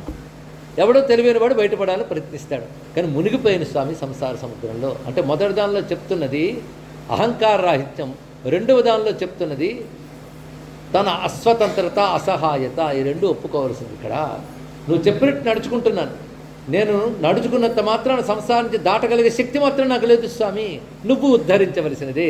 దీన్ని బట్టి మన ధర్మం, మన ప్రయత్నంతో మన సంసారం నుంచి బయటపడలేం. అనగా సంసారం నుంచి బయటపడడానికి మోక్షం అని పేరు. మోక్షం అంటే సంసారం నుంచి బయటపడ్డాం. ఈ అర్థం తెలిస్తే ఎవ్వడు మోక్షం అడగడు, అవునా లేదా? ఎందుకంటే ఈ మన సంసారంలో ఇది బాగుండాలి, అది బాగుండాలి అని అడుగుతాం. ఏమంటే మా కొడుకు కోళ్ళు బాగుండాలి, అది ఎక్కడికి వచ్చి అడుగుతున్నాం? పూరిలో జగన్నాథ క్షేత్రాలు సనస్సుజాతీయ మరణానికి వచ్చి అడుగుతున్నాం. అందులో మొట్టమొదటి చెప్తున్నదంతా సంసారం నిస్సారం, బయటపడి పరమాత్మను పొందుకో. పరమాత్మ అంటే ఏంటో చెప్తానని చెప్పడానికి శిక్షాష్టకమైన మరో శాస్త్రమేనా? మనం కోరుకుంటున్నది ఏంటో పట్టుకుని సంసారంలో సుఖాలే. కనుక సంసారం నుంచి బయటపడాలనుకుంటున్నామా, ఇంకా సంసారం ఉండాలనుకుంటున్నామా? ఇది ప్రశ్న వేసుకోవాలి. మనసులు మాత్రం ఉండాలనుంది, స్తోత్రం మాత్రం సంసారం బయటపడాలి. ఆయనకే తెలుసు. అందుకే ఇది కపట భక్తి అంటారు, నిష్కపట భక్తి కాదు. బయటపడాలి అంటే సంసారం ఎంత భయంకరమో తెలిస్తే తప్పకుండా బయటపడాలనుకుంటాము. తెలియదు మనకు, తెలియదా? చెప్పినా వినం, ఎందుకంటే అలవాటైపోయింది. ఒకప్పుడు నరసింహస్వామి ప్రత్యక్షంగా కానీ ప్రహ్లాదుడు వారు నీకేం కావాలని అడిగితే ఆయన అన్నట్ట. ఇది భాగవతం లేదు కానీ పెద్దలు చెప్తారు ఈ కథని మన కోసం.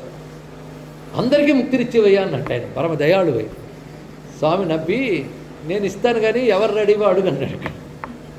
10 మందిని పిలుచుకొచ్చాడు అందరి వారిని. స్వామి ముక్తి ఇస్తాట, రండి రండి అంటే వచ్చారు వాళ్ళందరూ. ఇది ముక్తి ఇచ్చేస్తారు పుచ్చుకోండి అంటే ఉండండి అంటే ఏమిటని అడిగేటప్పుడు. అంటే ముక్తి అంటే చెప్పలేనంత ఆనందం, పరమాత్మ మాత్రమే ఉంటాడు అక్కడ. పరమాత్మ మాత్రమేనా? మా ఆవిడ రాదా?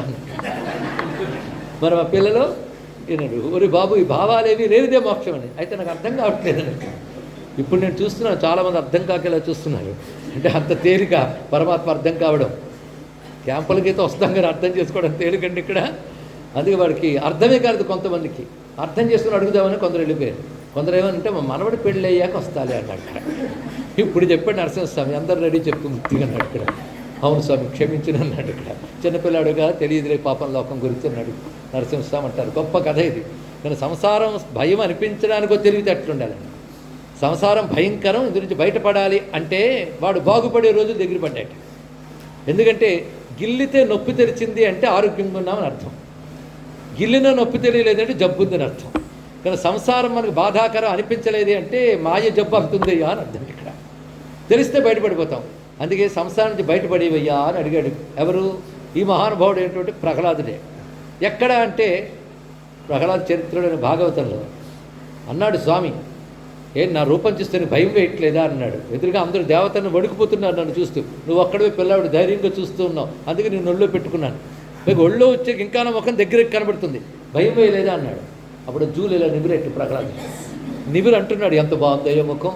కర్రదంష్ట్రా భృకుటి సటానకయు ఉగ్రధ్వానయున్ నిర్గతరంత్రమాలికయు భాస్వన్యత్రయున్నైన నీ నరసింహాకృతి చూచి నే వెరవ. మరి దేనికి భయపడతావు? పూర్ణ క్రూర దుర్వార దుర్భర సంసార దవాగ్నికి వెరతు నీ పాదాశ్రయం చేయవే అన్నట్టు. నీ అందమైన రూపం చూసి నాకు భయం కలగదు. ఇదిగో భయంకరం సంసారం, నాకు అది భయం కలిగిస్తుంది. ఇది ఇవాళ బాగున్నా అనుకుంటే లోపల లాగేస్తుంది. దాని నిండా మోహం. సముద్రం నిండా నీరు, సంసారం నిండా మోహం.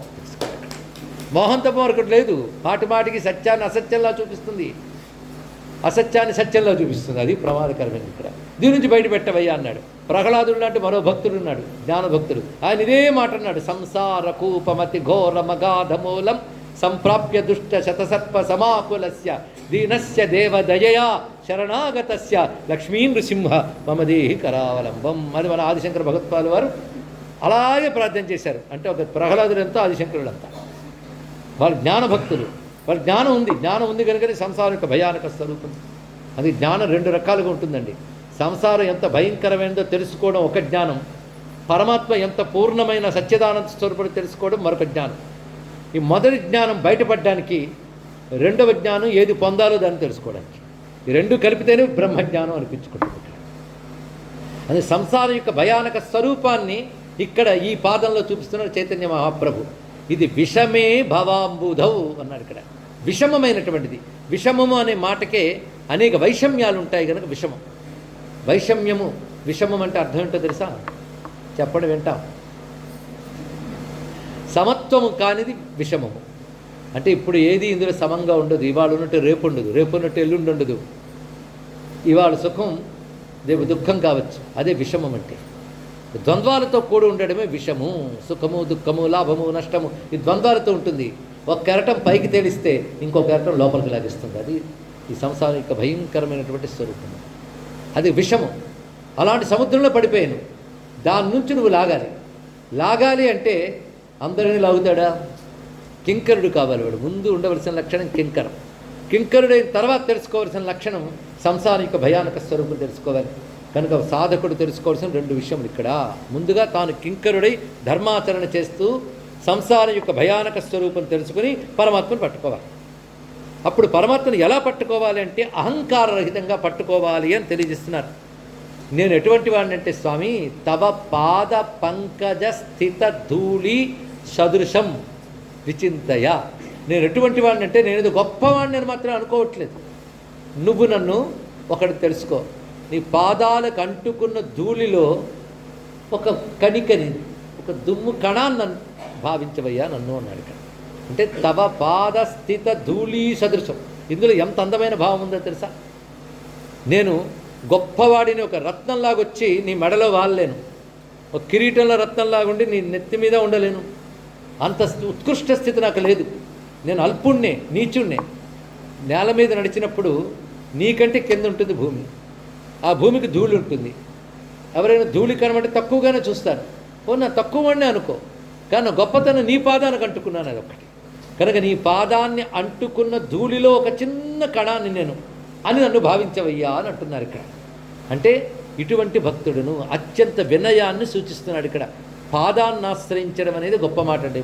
మన భారతీయ సనాతన ధర్మంలో మాత్రం భక్తిలో భగవత్పాదాలను ఆశ్రయించడం ఉంటుంది.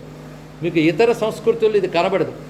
వాళ్ళకి ఇది ట్రాన్స్లేట్ చేసి చెప్తే మనకు నీ లోటస్ ఫీట్ మీద నేను అంటుకుని ఉంటాను ధూళి కణంలాగా అని మనం ఇది చేయాలి తప్ప అసలు పాదాలను ఆశ్రయించడం కాన్సెప్ట్ ఇతర మతాల్లో లేదు. అందుకే మనకి ఎవరైనా పెద్దలు సిద్ధపురుషులు కనబడితే తల వంచి పాదాలకు దండం పెడతాం. భగవంతుడి దగ్గర కూడా మనం పాదాలకు నమస్కారం చేస్తాం. ఈ పాదాల మీదే ఎక్కువ కనబడుతుంది మనకి సంస్కృతిలో అంతా కూడా. ఆఖరి మనం గుడికి వెళ్తే శటకోపం పెడతారు. శటకోపం మీద ఉన్నవి ఆయన పాదాలే, ఆ పైన ఉంటాయి. ఆ పాదాల కింద మన నెత్తి. అంటే ఈ జగత్తుకి అంతటికీ పైన ఆయన ఉన్నాడు. అతీత స్థితిలో ఆయన పాదముల నుంచి వస్తున్నటువంటి శక్తుల చేతనే జగత్తు నడుస్తుంది. అందులో మనం ఒక్కడం. అంటే మనం ఎక్కడున్నాం? ఆయన పాదాల కిందే. పాదాల కింద ఎన్నున్నాయి? సమస్త భువనభాండాలను సృష్టించగలిగేటువంటి పాదములు. తనీయాంసం పాంసం తవ చరణ పంకేరుగ భవం విరించి సంచిన్వన్ విరచయిత లోకానవకిలం. గుర్తుందా? సౌందర్యలహరిలో భగవత్పాల్ వారు చెప్తున్నారు. అక్కడ అమ్మ పాదాలైనా ఇక్కడ విష్ణు పాదాలైనా ఆ వర్ణంలో ఉద్దేశం ఏంటంటే సమస్త జగత్తుకి ఆధారం పరమాత్మ యొక్క చరణములు. చరణం పవిత్రం వితతం పురాణం ఏన పూతత్తర్ దుష్కృతాని వేదమంత్రం చెప్తుంది. అవి ఆ పాదములు. ఆ పాదముల నుంచి వచ్చిన శక్తులతో జగత్తంతా నడుస్తుందండి ఇక్కడ. అటువంటిప్పుడు మేమెవరం? ఇంత జగత్తులో మన స్థానం ఎంత ఆలోచించండి. ధూళి కణమే ఆయన పాదాలకు. ధూళి కణంలో అంటే మన అల్పత్వాన్ని అంగీకరించడమే ఇందులో ఉన్న ప్రధానమైన భావం. అల్పత్వాన్ని అంగీకరించాలి.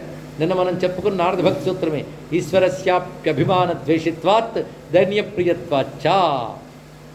అహంకారాన్ని విడిచిపెట్టి అల్పత్వాన్ని అంగీకరించాలి. దీన్ని భక్తిలో నైత్యానుసంధానం అంటారు. భక్తి శాస్త్రం దానికి ప్రమాణం ఉంది. నైత్యానుసంధానం. ఎంతవరకు నీకు ఉపాధి తాదాత్మ్యం ఉంటుందో అంతవరకు భగవంతుడి వద్ద నీకు ఉండవలసిందే నైత్యానుసంధానం. ఉపాధి తాదాత్మ్యం అంటే నేను దేహాన్ని అనే భావం ఉన్నంతకాలం దీన్ని దేహభావం అంటారు. ఈ దేహభావం సాధకుడు ఎలా మార్చుకుంటాడు అంటే సమర్పణ భావం చేత ఈ దేహభావాన్ని పరమాత్మ దగ్గర నైత్యానుసంధానం ద్వారా దాసభావంగా మలుచుకుంటాడు. అంటే తన అల్పత్వాన్ని అంగీకరించడు. కింకర అన్నప్పుడే దాసత్వం వచ్చింది. దాసత్వం నుంచి మన అల్పత్వాన్ని అంగీకరించాలి. అంటే అహంకరించకూడదు భగవంతుడి ముందు. అందుకే అన్నమయ్య అంటాడు పురుషోత్తముడ వీవు పురుషాధముడ నేను ధర నాయందు మంచితనమేది అంటాడు ఇక్కడ. స్వామి నువ్వెక్కడ నేనెక్కడ? నువ్వు పురుషోత్తముడివి, నేను పురుషాధముడును. నువ్వు నేరుములు కలవాడివి, నేరిమి కలవాడివి నువ్వు, నేరములు కలవాడివి నేను అన్నాడు ఇక్కడ. ఎంత రమ్యమైన మాటలు చెప్పాడు ఇక్కడ. కానీ పరమాత్మ అనంతుడు, నేను అల్పుణ్ణి. అయితే అద్వైత సిద్ధాంతం దీన్ని ఒప్పుకోదు. రెండు ఒకటే ఉంటుంది. అద్వైతం కూడా మొదటి దీన్ని అంగీకరిస్తుంది. దేహ తాదాత్మ్యం ఉన్నంతకాలం మన భగవంతుని ముందు దాసభావంతోనే ఉండాలి. దేహదృష్ట్యాత్ దాసోహం జీవదృష్ట్యా త్వదంశక ఆత్మబుద్ధ్యా త్వమేవాహం ఇది మే నిశ్చితామతి. ఇదే మొత్తం ద్వైతాద్వైత సమన్వయం. నీకు నేను అనే భావం ఉన్నంతకాలం, నేను ఈ రూపంతో ఉన్నాను, నేను ఈ పేరుతో ఉన్నాను అన్నంత కాలం నువ్వు వినయంగానే ఉండాలి. పరమాత్మ తాదాత్మ్యం చెందిపోయాక నీ దేహాన్ని కూడా నువ్వు మర్చిపోయి పరిస్థితి గడిపోతావు. అంతవరకు నిన్ను నువ్వు ఎలా అనుకోవాలంటే, నేను స్వామి అల్పుణ్ణి. దీనివల్ల అహంకారం పోతుంది, మిడిసిపాటుతనం పోతుంది. దేనిలో గొప్పతనం అండి? మనల్ని మించిన గొప్పవాళ్ళు గత కాలంలో లేరా? ఆలోచిస్తే ఈ కాలంలో ఉన్నారు, తర్వాత కాలంలో ఉంటారు. ఇంత అనంత సృష్టిలో ఎందరో పుడుతున్నారు, ఎందరో చూస్తున్నారు, అందులో మనం ఒకరు. ఏమిటి గర్వించడానికి? ఒక్కసారి ఆలోచించగానే మనకు అప్పుడే ఒక వినయభావం వచ్చేస్తాం. చూడండి, ఈ వినయభావం దృఢపడాలి. అంటే ఈ వినయభావంతో అల్పత్వం రాగానే ఒక్కసారి నువ్వు అసహాయుల్లో ఫీల్ అయిపోతావు, నేను ఇంత అల్పున్నా అని. మళ్ళీ నువ్వు బ్యాల చేసుకోకూడదు. ఒకటి ఉన్నది ఇక్కడ, ఇన్ఫీరియారిటీ కూడదు, సుపీరియారిటీ కూడదండి, రెండూ ప్రమాదమే సైకాలజీలో. కనుక నేను అల్పుణ్ణి అనుకుంటే నాశనం అయిపోతాం. కానీ అహం బ్రహ్మాస్మని గొప్పగా అనుకో, పర్వాలేదు. అని అహంకరించితే అది ప్రమాదం. అహంకరిస్తే నువ్వు మళ్ళీ నువ్వు హిరణ్యకశిపుడిలో తయారై కూర్చుంటావు కూడా, అది ప్రమాదమే. కనుక అల్పత్వం నీకు మళ్ళీ ప్రమాదంలోకి తీసుకెళ్లకుండా ఉండాలంటే ఏం చేయాలి? పెద్ద ప్రశ్న. అల్పజ్ఞత లేదా అల్పుణ్ణిని అంగీకరించడం మంచిదే, అణకువ కలిగి ఉంటావు. కానీ అది ఎక్కువైపోతే మాత్రం బలహీనుడు అయిపోతావు. అని అల్పత్వం బలహీనత మారకుండా ఉండాలంటే అల్పత్వం నారాయణ పాదాలను ఆశ్రయించాలి, ఆయన పట్టుకోగలగాలి. అప్పుడు అల్పత్వం పతనం చేయదు. కనుక నీ పాదపద్మాలంటేనే ధూళికణం వంటి వాడను అనగానే, స్వామి నేను చాలా అల్పుణ్ణి, నీ పాదపద్మాలను ఆశ్రయించిన దుమ్ములో ఎన్నో కణాలు ఉన్న అందులో నేను ఒకటి. దాని అల్పజ్ఞాత్వాన్ని అంగీకరించిన ఒకటి. స్వామి పాదాలకి తనని సమర్పించుకోవడం ఇందులో ఉన్న భావం. నేను నీ పాదాలపై ఉన్న ధూళి కణాల్లో ఒకడిని అన్నాడంటే అర్థం ఏంటి? నేననే భావాన్ని పరమాత్మకు అర్పణ చేశాను. అయితే అర్పణ చేసేటప్పుడు నేను చాలా గొప్పవాణ్ణి కనుక అర్పణ చేశాను అనకూడదు. నన్ను నేను అర్పణ చేసుకున్నానంతే. నా గొప్పతనాన్ని పరిశీలించడం కానీ, నా అల్పత్వాన్ని విచక్షణ చేసుకోవడం కానీ ఏమీ లేదు. నన్ను నీకు అర్పించుకున్నాను స్వామి. కనుక ఇందులో కనబడుతున్నది అర్పణ భావం. ఇందులో గోచరిస్తున్న గొప్ప విషయాన్ని, పాదాలపై ఉన్న ధూళికణాన్ని నేను. కానీ నిజానికి స్వామి పాదాల మీద ఉన్న ధూళికణం అంటే చిన్న విషయం కాదు. మన నిజానికి పాదాల మీద ఉన్న ధూళికణంలా ఉన్నామా? ఆలోచించండి. ఇందాక చెప్పిన సూత్రం ప్రకారం అయితే అందరం స్వామి పాదాల కింద ధూళిలమే. కానీ మనం అనుకోవట్లేదు ఆయనకు అర్పించబడ్డ వాళ్ళమని. నిజానికి మనందరం నారాయణని ఆశ్రయించే ఉన్నాం. మరి భక్తుడికి మనకి తేడా ఏమిటి? భక్తుడు నారాయణని ఆశ్రయించాడు, మనము నారాయణని ఆశ్రయించాం. నారాయణని ఆశ్రయించకపోతే మనం ఉండగలమా అండి ఇక్కడ? లేదయ్యా. ఆయనకు నారాయణని ఆశ్రయించాలన్న స్పృహ వాడుకుంది, మనకు అది లేదు. అది తేడా ఇక్కడ. దీనికి అనేక మార్లు మనం చెప్పుకుంటూ ఉంటాం. ఒక తల్లి ఒళ్ళో పిల్లాడు పడుకున్నాడు. ఆ పడుకునేటప్పుడు చాలా ధైర్యంగా ఉన్నాడు, అమ్మ ఒళ్ళో ఉన్నానని. వాడు ఆ పడుకున్నప్పుడు కళ వచ్చింది. ఆ కళ్ళలో అడవిలో పరిగెడుతున్నాడు. ఒక పులి తరుగుతోంది, ఒళ్ళంతా చెమటలు పట్టి. వాడు అడవిలో ఉన్నాడా, అమ్మోళ్ళలో ఉన్నాడా? చెప్పండి. మరి ఎందుకు భయపడ్డాడు? ఆ కళ్ళలో ఏదో చూశాడు. అంటే తాను అమ్మ ఒళ్ళో ఉన్నానన్న స్పృహ వాడికిపోయి కళలో చూసిన పులే సత్యమనే భ్రాంతి ఉంది.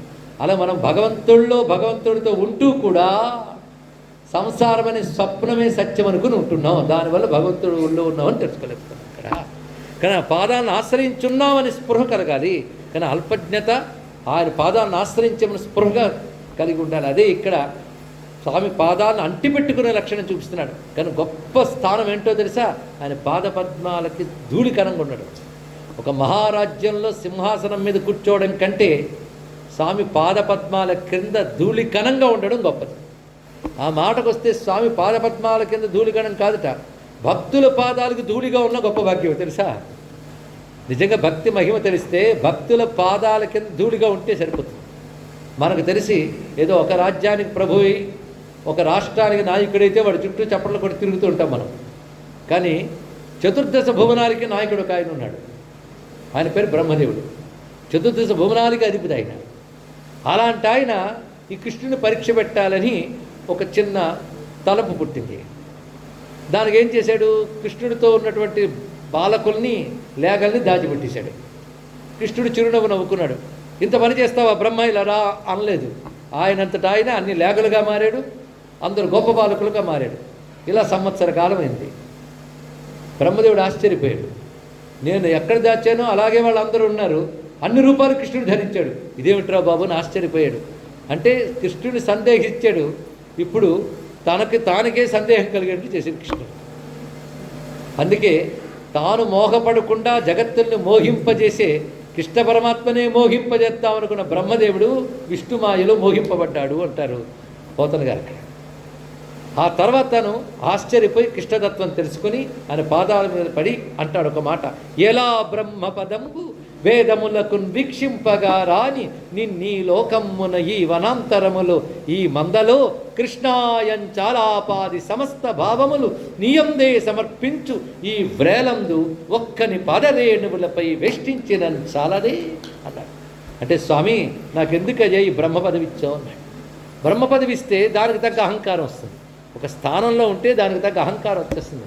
నిన్నటి వరకు లేని పొజిషన్ వాళ్ళు రాగానే మన బుద్ధి మారిపోతుంది మొత్తం. అలాగా ఒక చోటా నాయకుడికే ఇంత అహంకారం ఉంటే మరి 14 భువనాలకు అధిపతి అయిన వాడికి 4 తలకాయల అహంకారం ఉంది. ఎందుకయ్యా నాకు ఈ బ్రహ్మ పదవి ఇచ్చావు? బ్రహ్మ పదవి కంటే గొప్ప పదవి ఏమిటంటే వేదాలకు కూడా దొరకని నిన్ను, యోగులకు తపస్సులకు కూడా దొరకని నిన్ను ఈ భూమి మీద ఈ బృందావనంలో నీతో ఆడుకుంటూ నీ భుజాల మీద చెయ్యి వేస్తూ కృష్ణ అని తిరుగుతున్న ఈ గోప బాలకుల పాదాలపై ఉన్న ధూళికణాల్లో ఒక ధూళికణంగా ఉన్న చాలయ్యా బ్రహ్మ పదవి కంటే గొప్పది అన్నట్టు. అంటే గొప్ప పదవి ఏంటి? భక్తుల పాద ధూళిలో ఒక ధూళికణంగా ఉన్నా చాలు. భగవంతుని అంటి పెట్టుకున్న వారిని అంటి పెట్టుకున్నా చాలు. ఇది గొప్ప విషయం. అలాగే మరో మహానుభావుడు మాట అంటాడు. ఆయన పేరు ఉద్ధవుడు. ఉద్ధవుడిని కృష్ణ పరమాత్మ నేను చాలా కాలం మీద రేపల్లి నుంచి వచ్చేసి ఆ గోపకాంతలు నా విరహంలో బాధపడుతుంటారు, వాళ్ళు కొన్ని మాటలు చెప్పిరా నేను చెప్పినవి అన్నాడు. సరే కృష్ణుడు ఏదో సందేశం చెప్పాడు, ఈ జ్ఞానం అంతా వాళ్ళకి చెప్తామని వచ్చాడు. ఆయన పరిశీలిస్తున్నాడు వాళ్ళందరినీ. కృష్ణుడు దూరం అయ్యాడు, మీరేం బాధపడకండి, ఇవి చెప్దాం అనుకున్నాడు ఆయన. అరే వీళ్ళు కృష్ణుడికి ఎక్కడ దూరం అయ్యారు అనుకున్నాడు ఆయన. తెల్లవారుజాము లేచిన దగ్గర నుంచి రాత్రి నిద్రపోయే వరకు వారి కృష్ణ స్పృహ తప్ప మరొకట్లేదే. భగవత్ స్పృహతో బ్రతకడమే భగవత్ సాన్నిధ్యం. మరొకటి ఉందా చెప్పండి? భగవత్ స్పృహ. పొద్దున్న లేచిన గురించి కృష్ణ చేతనే కృష్ణ చేతనే. వీళ్ళకేదో చెప్పాలని నన్ను కృష్ణుడు పంపలేదు, వీళ్ళ ద్వారా నేర్చుకోవడానికి పంపాడు అనుకున్నాడు. భక్తి అంటే ఏంటో తెలుసుకోవడానికి పంపాడు. నిరంతరమైనటువంటి అఖండమైన చింతన, ప్రేమ, అవ్యాజమైన భక్తి. అది తెలుసుకుని ఒక్కసారి గోపకాంతలతో మాట్లాడుతూ మీరు కృష్ణుడు విహరించినటువంటి బృందావనం అంతా నాకు చూడాలని ఉంది అంటే వాళ్ళ దగ్గరుండి చూపించట. ఇదిగో కృష్ణుడు ఇలా విహరించాడు అలా విహరించాడు చూపిస్తూ వెళుతుంటే ఒక్కసారి ఆనంద పారవశ్యానికి లోనైపోయాడు. భావించాలే తప్ప ఈ పారవశ్యం వస్తుందండి. లోని ఆ బృందావనం మట్టి మీద దొర్లేడాడు ఉద్ధవుడు. ఆ దొర్లిన తర్వాత గోపికలు అన్నారు, ఆహా ఎంత గొప్ప భక్తయ్యా, ఆ కృష్ణ పరమాత్మ నడయాడినటువంటి బృందావనం మట్టి పవిత్రమని నువ్వు దొర్లుతున్నావంటే కాత్తల్లి మీ పాదాలు నడయాడిన మట్టి గనక ఇది ఇంత పవిత్రమనే దొర్లుతున్నాను అన్నాడు. ఇక్కడ గోపకాంతల పాదాలంటే ఇట. అందుకంటాడు వందే నందవ్రజ స్త్రీణాం పాదరేణు అభీక్షి సహా యాసాం హరికథోద్గీతం పునాత్ భువనత్రయం. ఏ గోపికల గీతములు వినడం వల్ల 3 లోకాలు పవిత్రమయ్యాయో ఆ గోపకాంతల పాదాలకున్న ధూళి కణాలకు నమస్కారం అన్నాడు మహానుభావుడు. కానీ భగవంతుని పాదాల మీద ధూళి కాదు, భక్తులకి పాదాలకు ధూళిగా ఉంటాడు. ఇంకా గొప్పది ఇక్కడ. ఇదేదో భక్తి తాదాత్యంతో పరవశంతో చెప్పే మాట కాదు, సత్యవచనం ఇక్కడ. అలాంటిది స్వామి నీ పాదపద్మాలను ఆశ్రయించే ధూళికరం అంటే ఒకవైపు తన అల్పత్వాన్ని అంగీకరిస్తూనే నీ పాదాలను అంటుకున్న ధూళినయ్యా అనేటువంటి ఒక ఆనందంతో తన ఎక్కువతనం కూడా చూపించాడు ఇక్కడ. ఎంత ధూళైనా స్వామి పాదాలకు చేరితే అది అత్యంత పవిత్రమైపోతుంది ఇక్కడ. అందుకే ఇందులో ఎన్నో భావాలు ముప్పిరుగును పెట్టాడండి. ఒకవైపు అర్పణ భావం, ఒకవైపు అల్పత్వ భావాన్ని అంగీకరించడం, మరొకటి పాదపద్మాలను ఆశ్రయించాను తృప్తిని చూపించడం. పైగా నేను అహంకారంతో నిన్ను ఆశ్రయించలేదు స్వామి, అల్పుడనై అర్పణ భావంతో నిన్ను ఆశ్రయించాను. అల్పత్వాన్ని అంగీకరించడం, అర్పణ భావం కలిగి ఉండడం, ఈ 2 భక్తిలో చాలా ప్రధానం. అదే అల్పత్వం అంగీకరించుట, అర్పించుకొనుట, ఆశ్రయించుట. ఈ 3 అకారాలు గుర్తుపెట్టుకోండి. అల్పత్వాన్ని అంగీకరించాలి, అర్పించుకోవాలి, ఆశ్రయించాలి. ఈ 3 ఉంటే చాలు. ఆ 3 భావాలు దేరుకున్న ధూళికరం అనే భావనలో ఉంది. అందుకే అంత చక్కగా చెప్తున్నాడు ఇక్కడ. ఇలాంటి భావములు కలిగినటువంటి వాడు కనుక ఇలాంటి భావంతో కీర్తనీయ సదాహరి, మనం దానికి అనుబంధం పెట్టుకోవాలి. ఇలాంటి భావంతో నిరంతరం హరిని కీర్తించాలి. అలా కీర్తించిన వారు ఎంతమంది అంటే ఎందరో ఉన్నారు కానీ చైతన్య మహాప్రభు అలాంటి వాడు. ఎందుకంటే ఈయన కీర్తన చూస్తూ ఉంటే అప్పుడు ఉన్నటువంటి పురీ రాజు పురుషోత్తమ గజపతి ఆయన ఇక్కడికి వచ్చి దూరం నుంచి చూశాడు. ఎవడయ్యా మహానుభావుడు, ఈయన అందరూ కీర్తనలు పాడేవాళ్ళు నేను మాత్రం చూడలేదు ఈ పూరీ క్షేత్రంలో, కానీ అలా లేదు, ఇదేదో ఉంది. అందుకే సంకీర్తనం, మామూలు కీర్తన కాదు, ఇది సంపూర్ణంగా కనబడుతుంది. ఇటువంటి వాడ మహానుభావుడు. చూస్తే ఆయనకున్న జ్ఞానమా అసామాన్యం. ఆయన పాండిత్యంలో పావుభాగం ఉన్నవాళ్ళు రాజాస్థానాల్లో పెద్ద పెద్ద పండిత చక్రవర్తులుగా కొలవబడుతుంటే ఆయన ఏవి పట్టించకుండా నధనున్న జనున్న సుందరిని ఆడుతున్నాడు ఇక్కడ. అంటే ఎలాంటి స్థితికి రావాల్సిన సమస్తం ఉన్నాయి. లేకపోతే రాజు పిలిపించి ఇంటికి సంపదలు పంపించాడు. అంత గొప్ప సంగీతం ఆ రోజుల్లో. అటువంటి సంగీత విద్య ఎవరికీ లేదు. అప్పటికే ఆ కీర్తి వ్యాపించింది. అయినా రాజస్థానాలకు రాలేదు ఒక ఆయన పేరు త్యాగయ్య. వాళ్ళు ఎలా బ్రతికారో చూడండి. ఆ అహంకార రాహిత్య స్థితి అలాంటిది. ఇక్కడ ఈయన అలాగే కనబడుతున్నాడు. కానీ కీర్తన అంటే ఏమిటో చూశాడు. ఇలా కీర్తించేటువంటి వాడు ఈయన అని చూసి ఆ పూరి రాజు తన సోదరుడిని ఆయన దగ్గర పంపించాడు. ఆయన పేరు గోపీనాథుడు. ఆయన చూశాడు ఈయన భక్తిని. అవునండి, సామాన్యుడు కాడంటే తాను స్వయంగా వెళ్ళి భక్తుడైపోయాడు. అంటే చక్రవర్తి స్థానం అంటేనే అహంకారం. అంటే మనం చూస్తుంటే నిన్న మొన్నటి వరకు మన దగ్గర దేబిరించిన వాడే పదవిలోకి వచ్చాక ఎంత అహంకారంతో మిడిసిపడి ఎలా పీడిస్తుంటాడో మనం చూస్తాం. అలాంటిది అంత చక్కటి చక్రవర్తి అయ్యి కూడా ఆ మహానుభావుడు ఈయనకి దాసుడైపోయాడు. అంత శక్తి ఈయన దగ్గర ఉన్నది చైతన్య మహాప్రభు వద్ద. కానీ భగవంతుని పాదపద్మాల వద్ద అల్పంతో ఆశ్రయించిన వాడు ప్రపంచానికి వంద్యుడైపోతాడండి. అటువంటి స్థితిని పొందాడు. అది ఈ జగన్నాథ భక్తులైనటువంటి చైతన్య మహాప్రభు యొక్క మహిమ. కానీ మనం ఎప్పటికప్పుడు కొంత చైతన్య మహాప్రభు చెప్పుకుంటూ ఇతర మహానుభావులు చెప్పింది కూడా చెప్పుకుంటూ వెళుతున్నాం కదా. ఆ వెళుతున్నప్పుడు ఈ జగన్నాథస్వామి యొక్క వైభవం నిన్న కొన్ని చెప్పుకున్నాం. నిన్న చెప్పిన దాంట్లో ప్రధానంగా రథయాత్ర గుర్తుందా? ఆ 3 రథముల తయారీ, వాటి ఎందున్న దేవతలు, వాటిని ఆరాధించే విధానము. కనుక ఇది మామూలు రథాలు కావు. అన్ని ఆలయాల్లో లాగా జరిగే రథోత్సవం కాదు ఇది. ఇందులో అడుగడుగునా కూడాను అనేక శక్తుల సమూహం. అలాగే ఈ క్షేత్రం కూడా అన్ని క్షేత్రాలు లాంటి క్షేత్రం కాదు. పురాణాల్లో దీని గురించి చెప్తూ గొప్ప మాట చెప్తున్నారు. ఆశ్చర్యకరమైన అంశం అది. ఇది రహస్యాలమయము అన్నాడు. దీని నిండా రహస్యాలు ఈ క్షేత్రంలో. సర్వం రహస్యం పురుషోత్తమస్య దేవాహ నజానంతి కుతో మనుష్య అన్నారు ఇక్కడ. అన్ని రహస్యాలే, దేవతలకే అగమ్యం. అలాంటి రహస్యాల క్షేత్రం ఇది. మన కంటికి కనబడేదే కాదు. అసలు ఏ క్షేత్రమైనా మన కంటికి కనబడేది దాని అసలు స్వరూపం కాదు. కంటికి కనబడినదే అసలు స్వరూపం. ఒక గొప్ప ఎనర్జీ సెంటర్ మనం చూస్తాం. ఎలక్ట్రికల్ ఎనర్జీని చూడడానికంతా రాగి తీగలు గుత్తిలా కనబడుతుంది. దానిలో ఎంత విద్యుత్ శక్తి ప్రవహిస్తుందో మనకేం అర్థమవుతుంది? ఇక్కడ అది కంటితో గడబడుతుందా? ముట్టుకుంటే షాక్ కొడుతుంది, అది వేరే విషయం.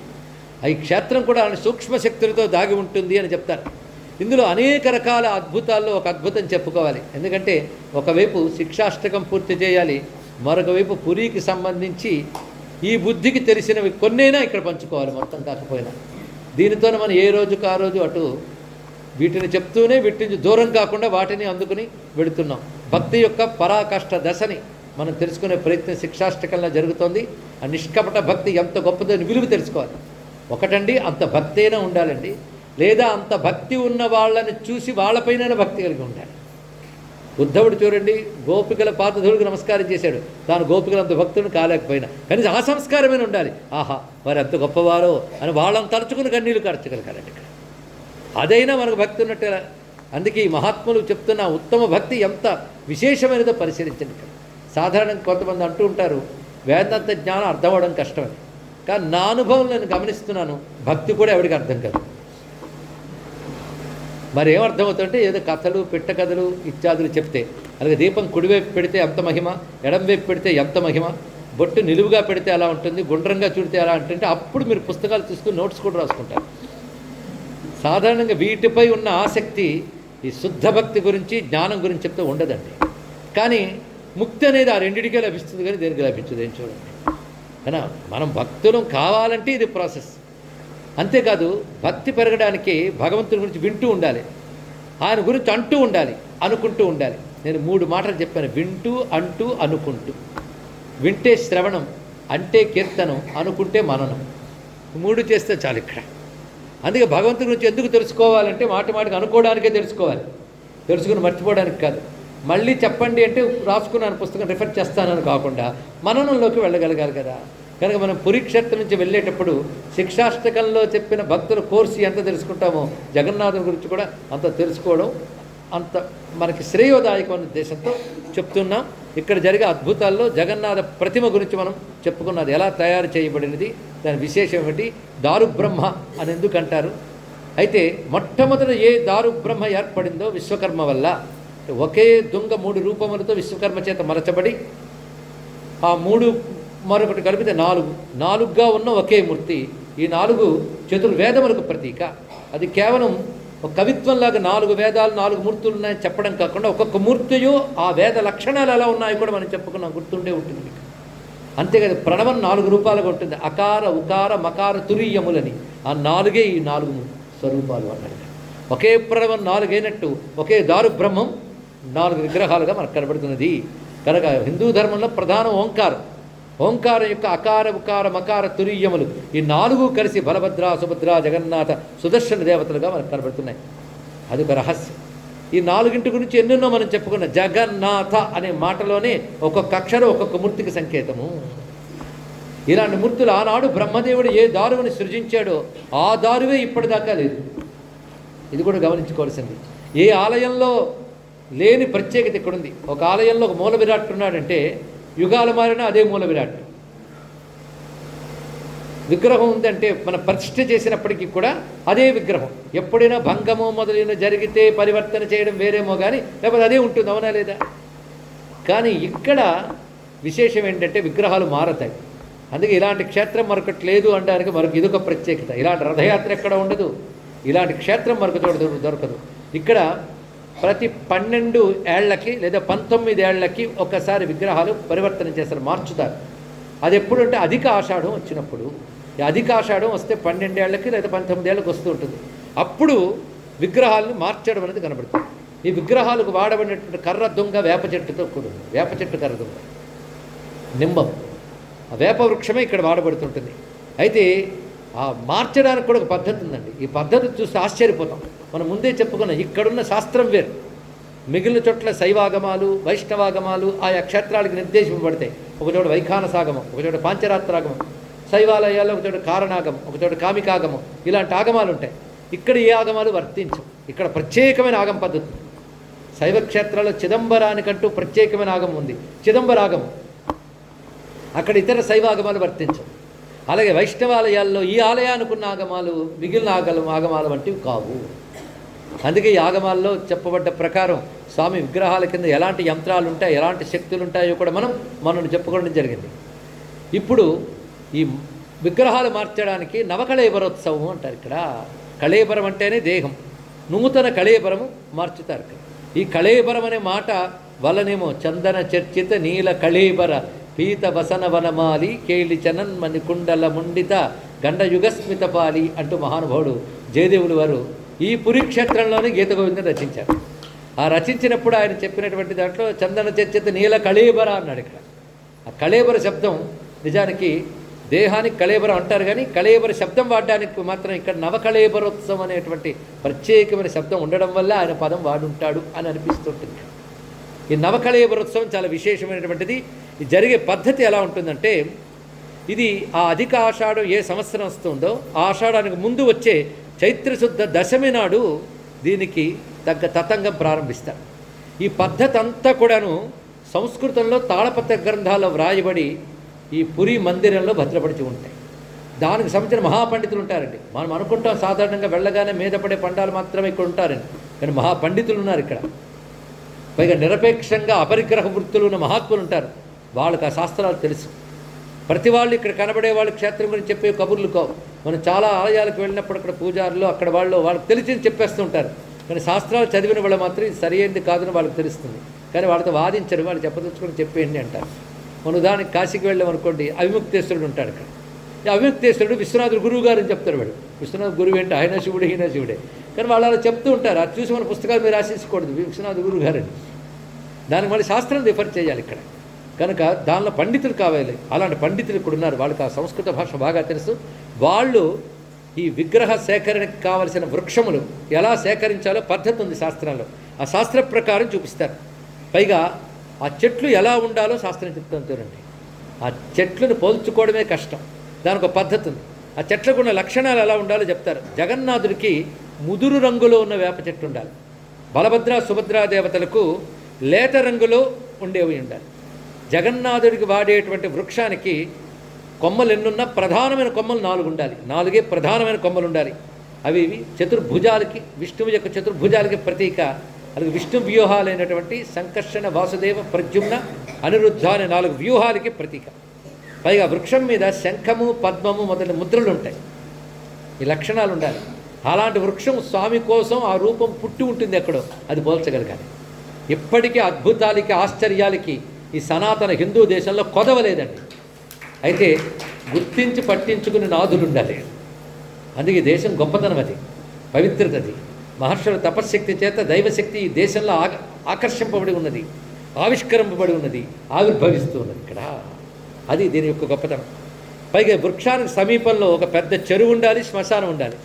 పైగా వాటికి దగ్గర ఒక పెద్ద పుట్ట ఉండాలి. వృక్షాలపై గూళ్ళు ఉండకూడదు. ఎన్ని నియమాలు చూడండి ఇక్కడ. ఒక్క కొమ్మ కూడా విరిగినది ఉండకూడదు. పైగా అది 3 దారులు కలిసే చోట కానీ, పర్వతాల మధ్యలో కానీ ఉండాలి. వాటికి లతలు అనగా తీగలు పెనవేసుకుని ఉండకూడదు. ఎన్ని నియమాలు. పైగా వాటికి సమీపంలో శివాలయం కూడా ఉండాలి. వాటికి దగ్గరలో కొన్ని చెట్లు ఉండాలి. అది ఒరియాలో వాటిని సంస్కృత భాషలో భరణ వృక్ష, సహద వృక్ష అని చెప్తారు. అంటే ఉలిమిడి చెట్టు, భరణిక చెట్టు అని సంస్కృతంలో దానికి అర్థాలు. మారేడు చెట్లు ఉండాలి సమీపంలో. ఇలాంటి దాన్ని వెతుక్కోవాలి. అలాగే లేత రంగుతో ఉన్నటువంటి వేప చెట్లు, వీటిని పోల్చుకోవాలి, వెళ్ళాలి. ఆ వెళ్ళేటప్పుడు ఏం చేస్తారంటే ముఖ్యంగా వాళ్ళు ముందుగా ఇక్కడ 4 మూర్తులకి అర్చన చేస్తారు. అర్చన చేసేటప్పుడు 12 అడుగుల పూలమాలను ఒక్కొక్కరికి సమర్పణ చేస్తారు. బలభద్ర, సుభద్ర, జగన్నాథ, సుదర్శన దేవుడికి. వాటికి ధన్వమాల అని అంటారు. వాటికి స్వామికి అర్పణ చేసి పూజిస్తారు. పూజించి ఆ మాలల్ని తమతో తీసుకుని బయలుదేరతారు. ఇందులో కొంతమంది పెద్దలు శాస్త్ర ప్రకారంగా వారికి ఒక పరంపర ఉంటుంది. ఆ పరంపర కలిగిన వారిని ఎంపిక చేసి వాళ్ళని పంపిస్తారు. వాళ్ళు బయలుదేరి వెళ్తారు ఇక్కడి నుంచి. ఆ వెళ్ళేటప్పుడు ఈ మాలలు కూడా తీసుకుని వెళ్తారు ఆ వృక్షాలను వెతుక్కోవడానికి. పైగా భగవంతుడికి సమర్పించిన వస్త్రాలే వాళ్ళు తలపాగా చుట్టుకుని బయలుదేరుతూ క్రమంగా మొట్టమొదట పురుషోత్తమ క్షేత్రానికి దాటి వెళ్ళి ఇక్కడ రాజమహల్లో మొదటి మజిలీ చేస్తారు. అక్కడ 2 రోజులు ధ్యానము, ప్రార్థన మొదలైనవి చేసి అక్కడి నుంచి 50 మైళ్ళ దూరంలో ఉన్న మంగళాదేవాలయానికి వెళ్తారు. ఆ మంగళాదేవాలయం దగ్గర వాళ్ళు కొద్ది కాలం ఉంటారు అక్కడ. అందులో వాళ్ళు దయ్యతపత్తులు అని అంటారు. దయ్యతపత్తులు అదొక కుటుంబం ఉంటుంది ఇక్కడ. వారికి ఒక పరంపర ఉంటుంది. దయ్యతపత్తులు ఫ్యామిలీస్ అదొక జాతిగా ఉంటుంది. అంటే అదే పని చేస్తూ ఉంటారు ఇక్కడ దయ్యతపత్తులు. ఈ దైతపతులు ఇక్కడ దాకా ఆలయం దాకా వచ్చేవరకు 15 రోజులు గడుస్తుంది. ఆలయంలో వాళ్ళు కొంతకాలం ఉంటారు. అప్పుడు వాళ్ళు ఎంత నియమంగా ఉంటారంటే మంగళాదేవికి పెట్టిన ప్రసాదం మాత్రమే స్వీకరిస్తూ, జగన్నాథస్వామి దగ్గర వచ్చే ప్రసాదం మాత్రమే తింటూ జీవిస్తారు వాళ్ళు ఇక్కడ. అలా ఉండగా ఒకరోజు కలలో ఆ తల్లి కనబడుతుంది. మంగళాదేవి స్వప్నంలో కనబడి ఆ వృక్షాలు ఎక్కడున్నాయి అనేది సూచన ఇస్తుంది. ఆ సూచనను అనుసరించి వీళ్ళు వెళతారు. ఆశ్చర్యకరంగా సాక్షాత్కరిస్తారు. అన్నీ ఒక దగ్గర కాదు, ఒక చోటు ఉంటే మరొక చోటు ఉంటుంది. ఆ సూచనల ప్రకారంగా వీళ్ళు బృందాలు బయలుదేరతారు. ఎక్కడెక్కడ తాత్కాలిక నివాసాలు ఏర్పరచుకుంటూ చేరి అక్కడ ఆ వృక్షాల దగ్గరికి వెళ్ళి ఆ చిహ్నములు ఉన్న వృక్షాలు చూసి అక్కడ పూజలు, యాగాలు మొదలైనవి చేసిన తర్వాత ఇందులో దైతుల్లో ప్రధానమైనటువంటి వాడు బంగారు గొడ్డలతో వృక్షాన్ని తాకుతాడు. ఆ తర్వాత అధికారి వెండి గొడ్డలతో కొడతాడు. ఆ తర్వాత అక్కడ మిగిలిన పనివారు ఇనప గొడ్డలతో దాన్ని కొట్టి జాగ్రత్తగా ఖండనం చేస్తారు. ఆ చేసినంతసేపు జగన్నాథుడి యొక్క 108 రహస్యనామాలని జపిస్తూ ఉంటారు. ఆ వచ్చిన వాటిని జాగ్రత్తగా బళ్ళ మీద పెడతారండి. ఆ బళ్ళు కూడా కర్రతో తయారైనటువంటి బళ్ళు. వాటిని మళ్ళీ జంతువుల చేత ఈడ్చడం కాకుండా వెళ్ళిన బృందమే ఈడ్చి తీసుకొస్తుంది. ఆ తీసుకువచ్చేటప్పుడు కూడాను మంగళవాద్యములతో, భగవన్నామములతో పూరి దాకా తీసుకువచ్చి ఇక్కడ కొల్లి వైకుంఠం అనే ప్రాంతం ఉంది, అక్కడ పెడతారు దాన్ని. అక్కడ విగ్రహాల తయారీ ప్రారంభమవుతుంది. 21 రోజులు పడుతుంది విగ్రహాల తయారీకి. ఎవరు చూడ్డానికి వీలు లేకుండా మొత్తం కప్పివేస్తారు. అక్కడ జరుగుతున్నంతసేపు ప్రధాన అర్చకులు కూడా గదిలోకి ప్రవేశించరాదు, ఆ శిల్పులు తప్ప. ఆ సమయంలో ఇటువైపు అంటే ద్వారములకు ఇటువైపు 21 రోజులు అవిరామంగా ఒకవైపు దివ్య సంకీర్తనలు, భజనలతో పాటు వేదపారాయణ విప్రుల చేత జరిపిస్తుంటారు. మొత్తం విగ్రహాలు తయారైన తర్వాత శ్రద్ధాభక్తులతో నియమంగా లోపలికి తీసుకువెళ్ళి ఇప్పుడున్న విగ్రహములకు ఎదురుగా పెడతారు. వాడు ఇవన్నీ పద్ధతిగా చేస్తారు.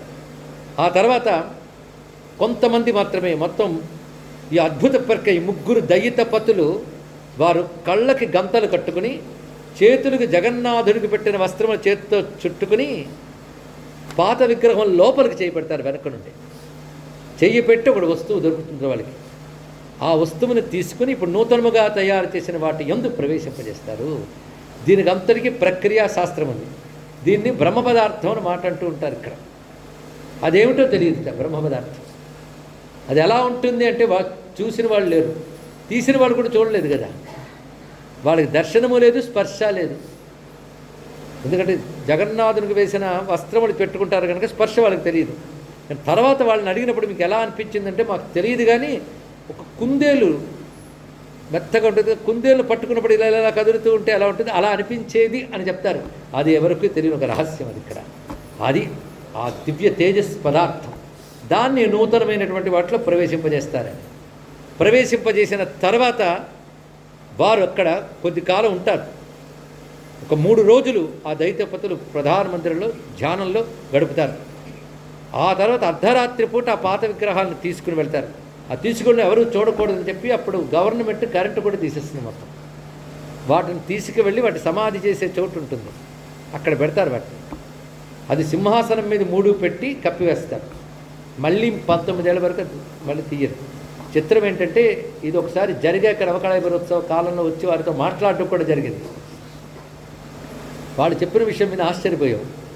ఈ పెట్టిన విగ్రహాలు మళ్ళీ 12, 13 ఏళ్ళు 19 ఏళ్ల తర్వాత వచ్చి తీస్తే విగ్రహాలు కనబడవు మనకి ఇక్కడ సింహాసనం.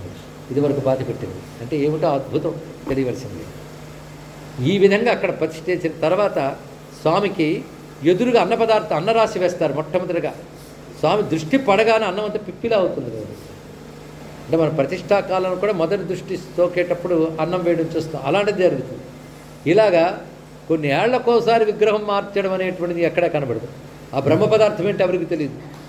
బహుశా ఏ దివ్య సాలగ్రామమో అది మనకు అవగతం కాదు. అంతే ఆ మాట సూచనప్రాయంగా గ్రహించిన చాలు. ఇక్కడ సాలగ్రామం విష్ణు స్వరూపం కదా, కనుక ఇక్కడ విగ్రహాల తయారీ దగ్గర నుంచి లోపల పదార్థం వరకు ఇలాంటిది ఎక్కడైనా ఉందా?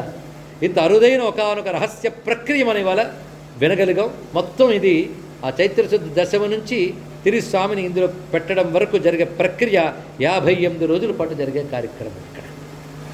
ఇటువంటి రహస్యమైనటువంటి దివ్యక్షేత్రంలో మనం మసలుతున్నాం.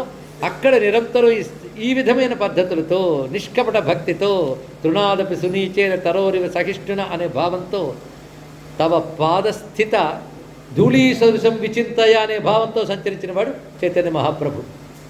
అలాంటి స్వామి గురించి స్తుతిస్తూ ఆ సౌందర్యాన్ని భావన చేస్తూ చెప్తున్న శ్లోకాలు కొన్ని రోజులు చెప్పుకుంది. ఒక 5 శ్లోకాలు. దీన్ని మంత్ర సంహితమైన శ్లోకములు అంటారు. జగన్నాథ సంబంధమైన వాటిలో అత్యంత ప్రాచీనమైనవి.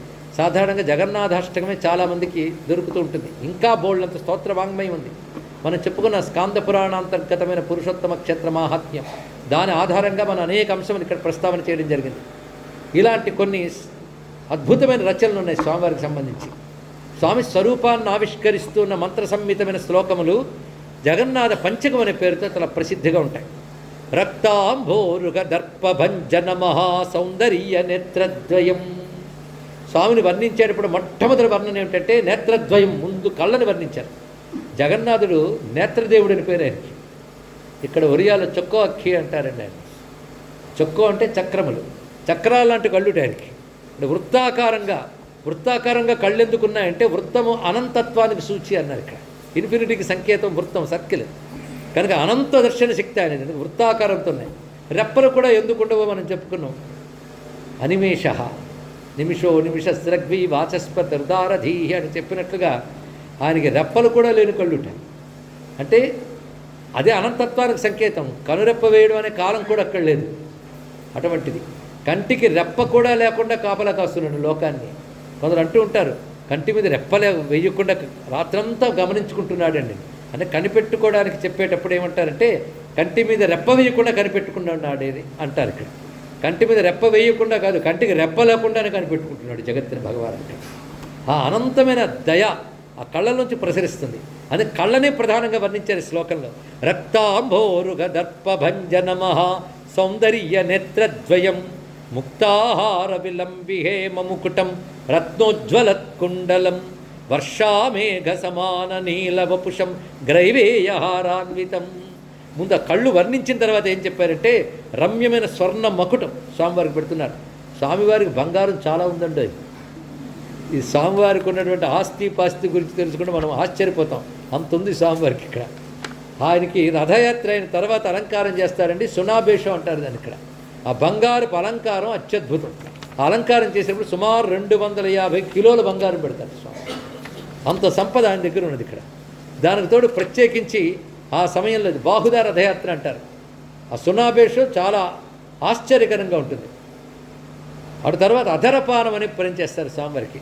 అంటే స్వామివారికి ఆ పెదాలకు వచ్చేటంత ఎత్తులో అమర్చి మట్టి పాత్రలు పెట్టి దానిలో పాలు, పంచదార, వెన్న, అరటిపళ్ళు, మిరియాలు, సుగంధ ద్రవ్యాలు కలిపిన 100 లీటర్లకు పైన పానీయాలు పెడతారు. ఆ తర్వాత ఆ పాత్రలు పగలగొడతారు. ఆ పగలగొట్టిన పాత్రల జలం అంతవరకు రథం మీద ఆవహింపబడ్డటువంటి దేవగణాలకి, రక్షోగణాలకి శాంతి అనమాట. అలాంటి ఆశ్చర్యం. అలాగే రోజుకి 56 రకాల పైన ఆహారం ఆయనకి నివేదన చేస్తారు. ఎన్ని ఉన్నాయండి విశేషం, చెప్పన్న పోగంటాం మన ఇక్కడ. ఇలాంటి ఎన్నో అద్భుతాలకు నిలయమైనటువంటి ఈ క్షేత్రంలో స్వామి యొక్క అద్భుతమైన స్వరూపం, ఆ నేత్రములు, పైన సువర్ణ కిరీటం. ఆ సువర్ణ కిరీటం నుంచి ముత్యాల జాలర్లు వేలాడుతున్నాయట. ముక్తాహార విలంబి హేమ ముకుటం రత్నోజ్వల కుండలం. ఆయనకు అలంకారం చేస్తారు ఇటు అటు సువర్ణములు వృత్తాకారంతో, అత్యద్భుతం. అదే ఇక్కడ రత్నోజ్వల కుండలం. నీలమేఘశ్యాముడు. ఆ నీలమేఘం ఎలా ఉన్నదంటే వర్షామేఘ సమాన నీలవపుషం గ్రైవేయ హారాన్వితం. ఆ కంఠముల నుంచి రకరకాల హారాలు వేలాడుతుంటాయి. పార్శ్వే చక్రధరం ప్రసన్నవదనం నీలాద్రినాథం భజే, నీలాద్రినాథం భజే. ఆ నీలాద్రినాథ అనేది అందమైన మాట అండి. పార్శ్వే చక్రధరం, ఆయన పక్కన ఉంటుంది చక్రం, సుదర్శన చక్రం, సిద్ధంగా సర్వ జగత్తును రక్షించడానికి. అందుకే సుదర్శన మహాజ్వాల సూర్యకోటి సమప్రభ అజ్ఞానాంధస్య మేధవ విష్ణోర్ మార్గం ప్రదర్శయ అని చెప్పబడుతున్న ఆ సుదర్శన దేవుడు అక్కడ ప్రకాశిస్తూ ఉంటాడు. పుల్లేందీవరలోచనం నవఘన శ్యామాభిరామాకృతిం విశ్వేశం కమలా విలాస విలసత్పాదారవిందద్వయం దైత్యారిం సకలేందు మండితముఖం చక్రాబ్జహస్తద్వయం వందే శ్రీ పురుషోత్తమం ప్రతిదినం లక్ష్మీ నివాసాలయం. స్వామికి జగన్నాథుడికి మాత్రమే ప్రత్యేక నామాలు ఉన్నాయి. విష్ణునామాలన్నీ ఆయనవే అయినప్పటికీ కొన్ని నామాలు ఆయనకంటూ ఉంటాయి. అది నీలాద్రినాథుడు, పతిత పావనుడు, పురుషోత్తముడు. 3 శబ్దములు ఆయనకి వర్తిస్తాయి. పతిత పావన ఎంత అందమైన పేరు. మొన్ననే మనం నామమహి చెప్పేటప్పుడు ఎన్నిమాలు చెప్పుకున్నాము పతిత పావన అనేది. ఒకప్పుడు ఇక్కడ కూడా దుర్మార్గుల దాడి జరిగింది. భారతదేశంలో అనేక చోట్ల జరిగినట్లే. ఆ దుర్మార్గులు ఎవరు నేను మీకు చెప్పక్కర్లేదు. అనేక ఆలయాన్ని ధ్వంసం చేసిన ముష్కరులు వాళ్ళు. ఆ ధ్వంసం చేస్తూ ఈ మందిరం మీద కూడా దాడికి వచ్చారు. అయితే వాళ్ళని ఎదుర్కొనే సైన్య బలం, ఇతర బలములు అప్పుడున్న రాజుకి లేవు.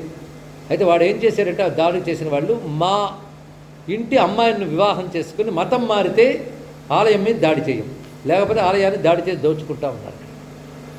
కానీ ఆలయ రక్షణ కోసం, ఒడిశాని రక్షించడం కోసం ఆ మహానుభావుడు మనస్సులో వేదన పడుతూనే మతం మారాడు.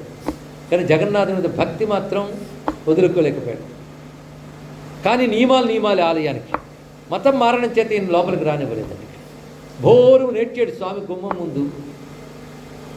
ఆ స్వామి ఆలయాన్ని రక్షించడం కోసం ఇంత త్యాగానికి చేసిన మహానుభావుడు ఆయన ముందు ఏడిస్తే శాస్త్రం అతిక్రమించకుండా ఆయన కోసం చేశారు ఒక పని. అప్పుడున్నటువంటి ఇక్కడ ఉన్నటువంటి ధర్మవేత్తలు మనం ఇప్పుడు చూసే పతిత పావనుడైన విగ్రహాన్ని, జగన్నాథ విగ్రహం అక్కడ పెట్టి ఉంచారు. ఈ రాజు రోజు ఆయన చూస్తూ గుమ్మం దగ్గర కూర్చొని ఏడ్చి అదే ధ్యానం తను చాలించారు మహానుభావుడు ఆ పతిత పావనుడు. అంతేకాదు ఈ క్షేత్రం పేరు పతిత పావన క్షేత్రం అని పురాణం చెప్తున్నది. ఈ క్షేత్రంలో అడుగు పెట్టేమంటేనే మన యొక్క పాతకములు పోతాడు, అంత పవిత్రత. అంతేకాదు స్వామి గోపురం పతిత పావనం. గోపురం పైన ధ్వజానికి పతిత పావన బాణం అంటారు. ఇక్కడ ఆ ధ్వజం చూస్తే చాలు పతిత పావనమే. అంటే ఎంత భ్రష్టుడైనా పవిత్రుడైపోతాడు. అందులో ఈ కలియుగంలో పతితత్వానికి ఏమీ లోట్లేదు. ధర్మాలు దెబ్బతింటున్నాయి, తర్వాత భ్రంశములు అవుతున్నాయి, సాంకర్యాలు అవుతున్నాయి. ఇలాంటి పాతిథ్యం అడుగడుగునా కనబడుతుంది. అన్నశుద్ధి లేదు, ద్రవ్యశుద్ధి లేదు, ఆచారశుద్ధి లేదు. మోహం చేత కోడని పాపాలు చేసేస్తారు, తర్వాత పశ్చాత్తాపడతారు. ఇలాంటి వాళ్ళందరినీ తరింపజేయడానికి అపార కారుణ్యంతో వచ్చిన వాడు జగన్నాథుడు, వచ్చిన క్షేత్రం ఇది. అందుకే ఇది పతిత పావన క్షేత్రం. ఇక్కడ మన శుద్ధిని చేయడం కోసం స్వామి వచ్చాడు. శుద్ధతకి ఎంతకంటే గొప్ప క్షేత్రం మనకు లభించదు. అడుగడుగున అటువంటి స్థితి కనబడుతుంది. అలాంటి పతిత పావన మూర్తి ఇక్కడ వెలసి ఉన్నాడు. అదే పతిత పావన ఆయనకు సంబంధించిన ప్రత్యేక నామం. పురుషోత్తమ, పురంలో ఉన్న ఉత్తముడు పురుషోత్తముడు. పురి కదా ఇది. అలాగే మనం 15వ అధ్యాయ శ్లోకం మర్చిపోవద్దు. యస్మాక్షరమతీతోహం అక్షరాదపిచోత్తమ. క్షరమైన ప్రకృతి కంటే అక్షరుడైన జీవుడి కంటే ఉన్నతుడైనటువంటి పరమాత్మే పురుషోత్తముడు. అటువంటి స్వామి ఇక్కడ వెలసి ఉన్నాడు. ఉజ్జన్నీరద నీల సుందరతను పూర్ణేందు బింబాననం రాజీవోత్పల నేత్రపత్రయుగళం కారుణ్యవారాన్నిధిం భక్తానాం సకలార్తినాశనకరం చింతార్తి చింతామణిం వందే శ్రీ పురుషోత్తమం ప్రతిదినం నీలాద్రి చూడామణి. నీలాద్రి చూడామణి, నీలపర్వతం మీద మెరిసిపోతున్న స్వామి. నీలాద్రౌ శంఖమధ్యే శతదళ కమలే రత్నసింహాసనస్థం. స్వామి ఉన్న వేదిక పేరు రత్నవేది. ఆలయంలో స్వామి ఉన్న వేదిక పేరు రత్నవేది. గుండిచా మందిరం వేదిక పేరు మహావేది. గుండిచా మందిరం ఇంద్రద్యుమ్నుడు యజ్ఞం చేసిన చోటు. అది గుండిచా మందిరం యొక్క ప్రత్యేకత. ఆ యజ్ఞం వల్ల స్వామి వచ్చాడు కనుక ఏడాదిగా యజ్ఞస్థలానికి వస్తూ ఉంటాడని మనం 2వ రోజు 3వ రోజు చెప్పుకున్నాం. పైగా ఇది శంఖమధ్య అని మాట చెప్పారు ఇక్కడ. అంటే ఇది శంఖక్షేత్రం అని పేరు దీనికి. మొత్తం శంఖాకారంలో ఉంటుంది ఈ క్షేత్రం. పైగా ఉత్కళ రాజ్యం విష్ణు రాజ్యం, విష్ణు స్వరూపం ఇందులో ఉంది. స్వామికున్న 4 ఆయుధాలు 4 క్షేత్రములుగా ఈ ఉత్కళ రాజ్యాలు ఉన్నాయి. అందులో శంఖక్షేత్రం పూరి, చక్రక్షేత్రం భువనేశ్వరం, సుదర్శన క్షేత్రం, గదాక్షేత్రం జయపూర్, కోరాపుట్ దగ్గర జైపూర్. జైపూర్ అంటే రాజస్థాన్ జైపూర్ కదా, ఇక్కడ ఒరిస్సాలోనే జైపూర్ అనే ప్రాంతం ఉంది. ఆ ప్రాంతం అంతా గదా రూపం, అది కౌమోదకి క్షేత్రం. ఇక పద్మక్షేత్రం అంటే కోణార్క్. కోణార్క్ అనగానే మనం ఒక ఆలయం, దానికి ఒక పెద్ద హిస్టరీ, అది ఇందులో స్వామి లేడు, కొంచెం ఆలయం ధ్వంసమైంది అనుకుంటాం. ఆలయం తర్వాత వచ్చింది, క్షేత్రం అనాదిగా ఉంది. కోణార్క క్షేత్రం గురించి పురాణములు వర్ణించే. కోణార్క క్షేత్రం సూర్యక్షేత్రం. ఈ క్షేత్రానికి కూడా సూర్యుడి సంబంధం ఉంది. ఇక్కడ ఈ క్షేత్రంలో పర్టికులర్గా జగన్నాథ స్వామి ద్వాదశాదిత్యమూర్తులతో ఉంటాడు ప్రత్యేకం. అందుకే రోగాహరణమైన క్షేత్రం కూడా ఇదండి. ఇక్కడ కోణార్కం సూర్యక్షేత్రం. కోణార్క యాంగులర్ సన్, అక్కడ సూర్య సంబంధమైన ఒక శక్తి ఉంది. ఆలయం ప్రధానం కాదు, క్షేత్రం ప్రధానం. అక్కడ ఆలయాలు తర్వాత వస్తాయి, క్షేత్రం ఎప్పుడు ఉంటుంది ఇక్కడ. ఆ క్షేత్రం గడితే చాలు సూర్యానుగ్రహం లభిస్తుంది. కానీ ఆదిత్య సంబంధమైన సాధన చేసుకోవాలి అంటే కోణార్క క్షేత్రం చాలా ఉత్కృష్టం. దీని గురించి పురాణాలు చాలా గొప్పగా వర్ణించారు. సౌర పురాణముల యందు, ఇతర పురాణాలు స్కాందాదుల యందు కూడా వర్ణించారు. కనుక ఇక్కడ దగ్గరున్న వాటిల్లో కోణార్కం అంత గొప్పది. అక్కడికి వెళ్ళి ఆదిత్యోదయం చదువుకున్న సూర్య సంబంధించిన ఏవి చేసినా కూడా అంత శక్తి ఉంటుంది ఇక్కడ. దీని గురించి పురాణములు ఉంది. కనుక ఇది శంఖక్షేత్రం అయితే, ఇక చక్ర గద పద్మక్షేత్రం అంటే తెలిసే కదా మనకి. ఆ కోణార్కు పద్మక్షేత్రం అని చెప్తారు ఇక్కడ. నారాయణ 4 ఆయుధాలు కూడా ఈ ఉత్కళ రాజ్యంలో మనకి క్షేత్రములుగా ఉన్నాయి. అంత పవిత్రమైనది ఒడిశా. అందుకే ఈ దేశంలో ప్రతి రాష్ట్రానికి ఇలాంటి గొప్పతనం తెలుస్తూనే ఉంటుంది. ప్రస్తుతం ఇక్కడున్నాం కనుక దీని గొప్పతనం చెప్పుకున్నాం.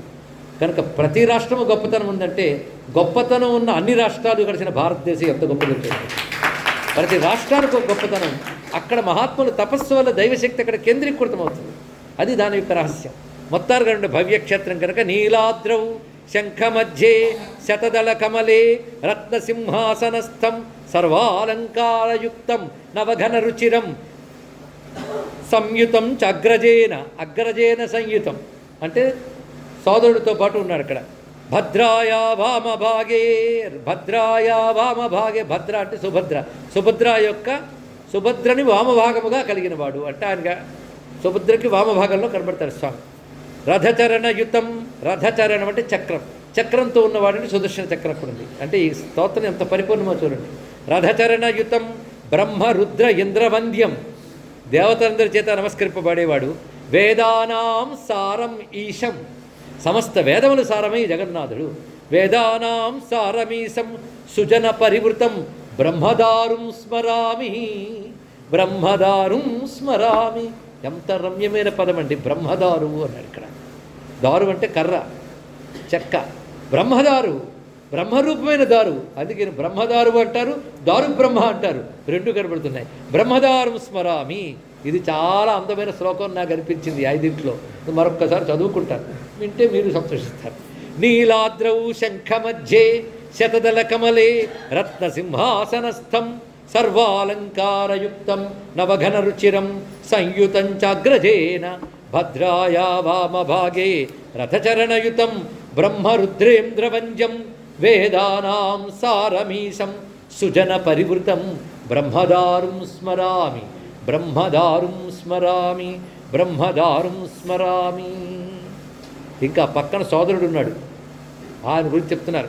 దౌర్భ్యాం శోభితలాంగలం సముసలం కాదంబరీ చంచలం రత్నాఢ్యం వరకుండలం భుజబలైరాక్రాంత భూమండలం వజ్రాభామల చారుగండయుగళం నాగేంద్రచూడోజ్వలం సంగ్రామే చపలం శశాంకధవళం శ్రీ కామపాలం భజే. బలరాముడికి మరొక పేరు కామపాలుడు. కామపాలం భజే. ఆ బలభద్రుడికి కూడా నమస్కారం చేసుకుంటున్నారు. ఈ మూడు విశేషములు. ఇంకొక రహస్యం ఒక శ్రీ విద్యావేత్త కనుక్కున్నాడు. అది ఎంత మేరకంటే వారి మేరకు సరి. ఇక్కడ పరాశక్తి స్వరూపం మూడిట్లో ఉందని చెప్పుకున్నాం. ఎందుకంటే తారా యంత్రము సరిగ్గా బలభద్రుడి క్రింద ఉంటుంది, భువనేశ్వరి యంత్రము సుభద్రాదేవి క్రింద, కాళీ యంత్రం జగన్నాథుడి కింద అని మనం అనుకుంటున్నాం. ఇంకొక రహస్యాన్ని కొందరు గమనించారంటే సుభద్రాదేవి మామూలు కాదు, పరాశక్తి. ఆవిడ ఇచ్ఛాశక్తి స్వరూపంగా ఉందిట. క్రియాశక్తి ఆ లాంగలం అంటే నాగలి రోకలి పట్టుకున్న హలముసలాయుధం, అది క్రియాశక్తి. జ్ఞానశక్తి స్వామివారు. ఇలా చూస్తే జ్ఞానశక్తి శ్యామల, శ్రీకృష్ణ శ్యామలాదేవి అని శాస్త్రం. ఎవరు కాదనలేదు. శ్రీకృష్ణ శ్యామలాదేవి, కృష్ణుడు ఎవరు? జగన్నాథుడు. ఆయన వర్ణం కూడా శ్యామలమే. ఇక ఆ తర్వాత వారాహి, తెల్లని రూపంతో ఇటు పక్కుంది.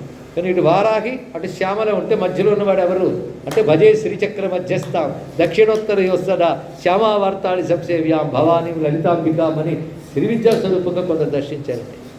ఎవరు ఏదనుకుంటే అలా కనబడటమే. జగన్నాథుడు కూడా ప్రత్యేకత కాదు. అందుకే కన్నడ దేశం నుంచి గణేశ భట్టు అని ఒక ఆయన మహాగణపతి భక్తుడు. ఆయన స్వామి దర్శనానికి వచ్చాడు. ఆయన గణపతి తప్ప మరొకట్లేదు. ఆ భావంతో చూస్తే ఆయన గణపతిగా దర్శనమిచ్చి తొండం పట్టుకుని లోపల లాగేశాడు. దానికి సంకేతంగానే నేటికి కూడా జ్యేష్ఠ పూర్ణిమ నాడు స్వామి కన్ను కడిగిన తర్వాత జగన్నాథుడికి గణపతి వదనం పెడతారు. ఇదే సందర్భంలో వ్యక్తిగతం కాకపోయినా జగన్నాథుడితో నాకున్న కొంచెం అనుభూతి కూడా ఇక్కడ చెప్పుకోవాలి. నేను పర్లాకిమడిన ఊరు అంటే ఒరిస్సాలోనే నేను అస్కాలో పుట్టి పర్లాకిమడిలో పెరిగాం. మా నాన్నగారు అక్కడ సంస్కృత పండితులు ఉండేవారు. అక్కడ జగన్నాథ స్వామి క్షేత్రం చాలా బాగుంటుంది. ఇక్కడ అంతంత విగ్రహాలు ఉన్నాయి, అంతంత విగ్రహాలు ఉంటాయి అక్కడ పెద్దవి. అద్భుతమైన ఆలయం అక్కడ. ఆ జగన్నాథుడితో ముడిపడిపోయి మా ఇల్లు కూడా అక్కడ సమీపంతో అవడం వల్ల నిరంతరం చూసుకునేవాళ్ళు. మా నాన్నగారు మహాపండితులు. ఆయన పూరితో ఉన్న అనుబంధం ఏంటంటే సాధారణంగా ఆంధ్రాలో భాషా ప్రవీణ చదువుకోవడమే కాకుండా పూరి సంస్కృత విశ్వవిద్యాలయం నుంచి ఆయన సాహిత్యాచార్య పురాణ శాస్త్రి అనే 2 సర్టిఫికేట్ కోర్సులు చేసి డిగ్రీ పొందినవారు. పైగా పురాణంలో పురుషోత్తమ క్షేత్ర మాహాత్మ్యంకి సంబంధించి స్కాంద పురాణంతో పాటు ఇతర పురాణాలు బాగా మథనం చేశారు ఆయన. స్వయంగా స్వామిపై సంస్కృతంలో జగన్నాథ సుప్రభాతం, దండకం, స్తోత్రం రచించి తెలుగులో 27 నక్షత్రాల పేర్లతో జగన్నాథ స్వామిని అన్వయిస్తూ, వారాలతో గ్రహాలతో కూడా జగన్నాథుని అన్వయిస్తూ, రాశిచక్రంతో అన్వయిస్తూ అద్భుతమైన రచనలు చేశారు జగన్నాథ స్వామి వారికి ప్రత్యేకించి. అటువంటి వారికి తనయుడిగా కలగడం వల్ల మాకు చిన్నప్పటి నుంచి జగన్నాథునిపై ఒక ప్రీతి, ఒక అవగాహన, పరిజ్ఞానం వచ్చిన తర్వాత వారు నేర్పిన భాషతో మళ్ళీ కొన్ని గ్రంథాలు అధ్యయనం చేయగా వచ్చినటువంటి కాసింత పరిజ్ఞానాన్ని కొంతమేరకు ఈ ప్రవచనాల్లో కలిపి అందించడం జరిగింది ఇక్కడ. ఎందుకంటే ఇక్కడికి రాగానే నాకు కలిగిన జ్ఞాపకాలు ఇక్కడ పంచుకుంటున్నానే తప్ప ఇక్కడ వ్యక్తిగతంగా చెప్పిన అంశమేమి కాదు. జగన్నాథుడు ఉన్న అనుబంధం మాత్రమే ఇక్కడ చెప్పడం జరిగింది. ఇక్కడ ఇంత విశేషమైన అంశములు ఎన్నెన్నో మనకి క్షేత్రంలో గోచరిస్తుంటాయి. ఇప్పటికీ 8 శ్లోకాల్లో మనం ఎన్ని చెప్పుకున్నాం? 6 అయ్యాయి.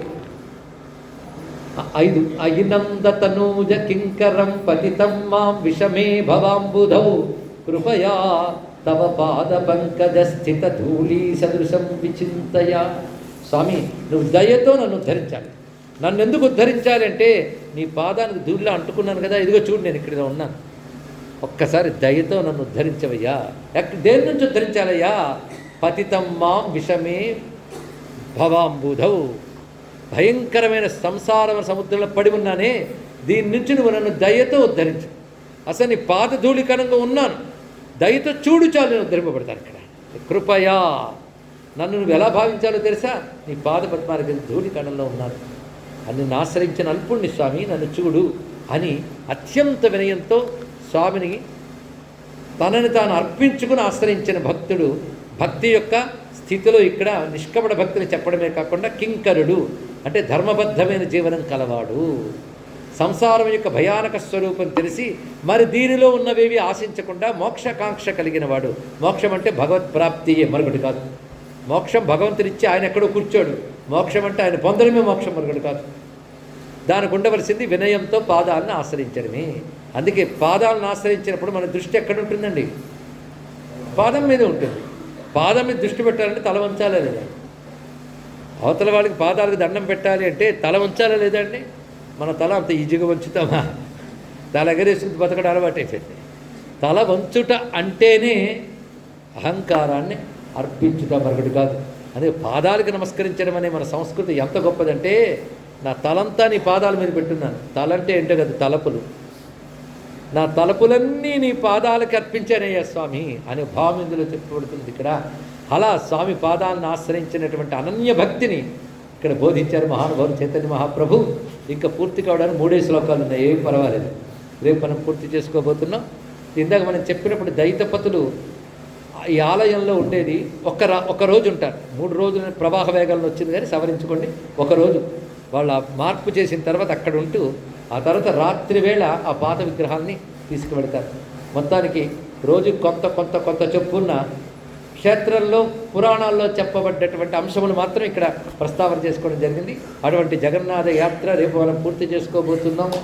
జగన్నాథం అనే పేరు క్షేత్రానికి. జగన్నాథంకి వెళ్ళొచ్చామండి అని కూడా అంటుంటారు.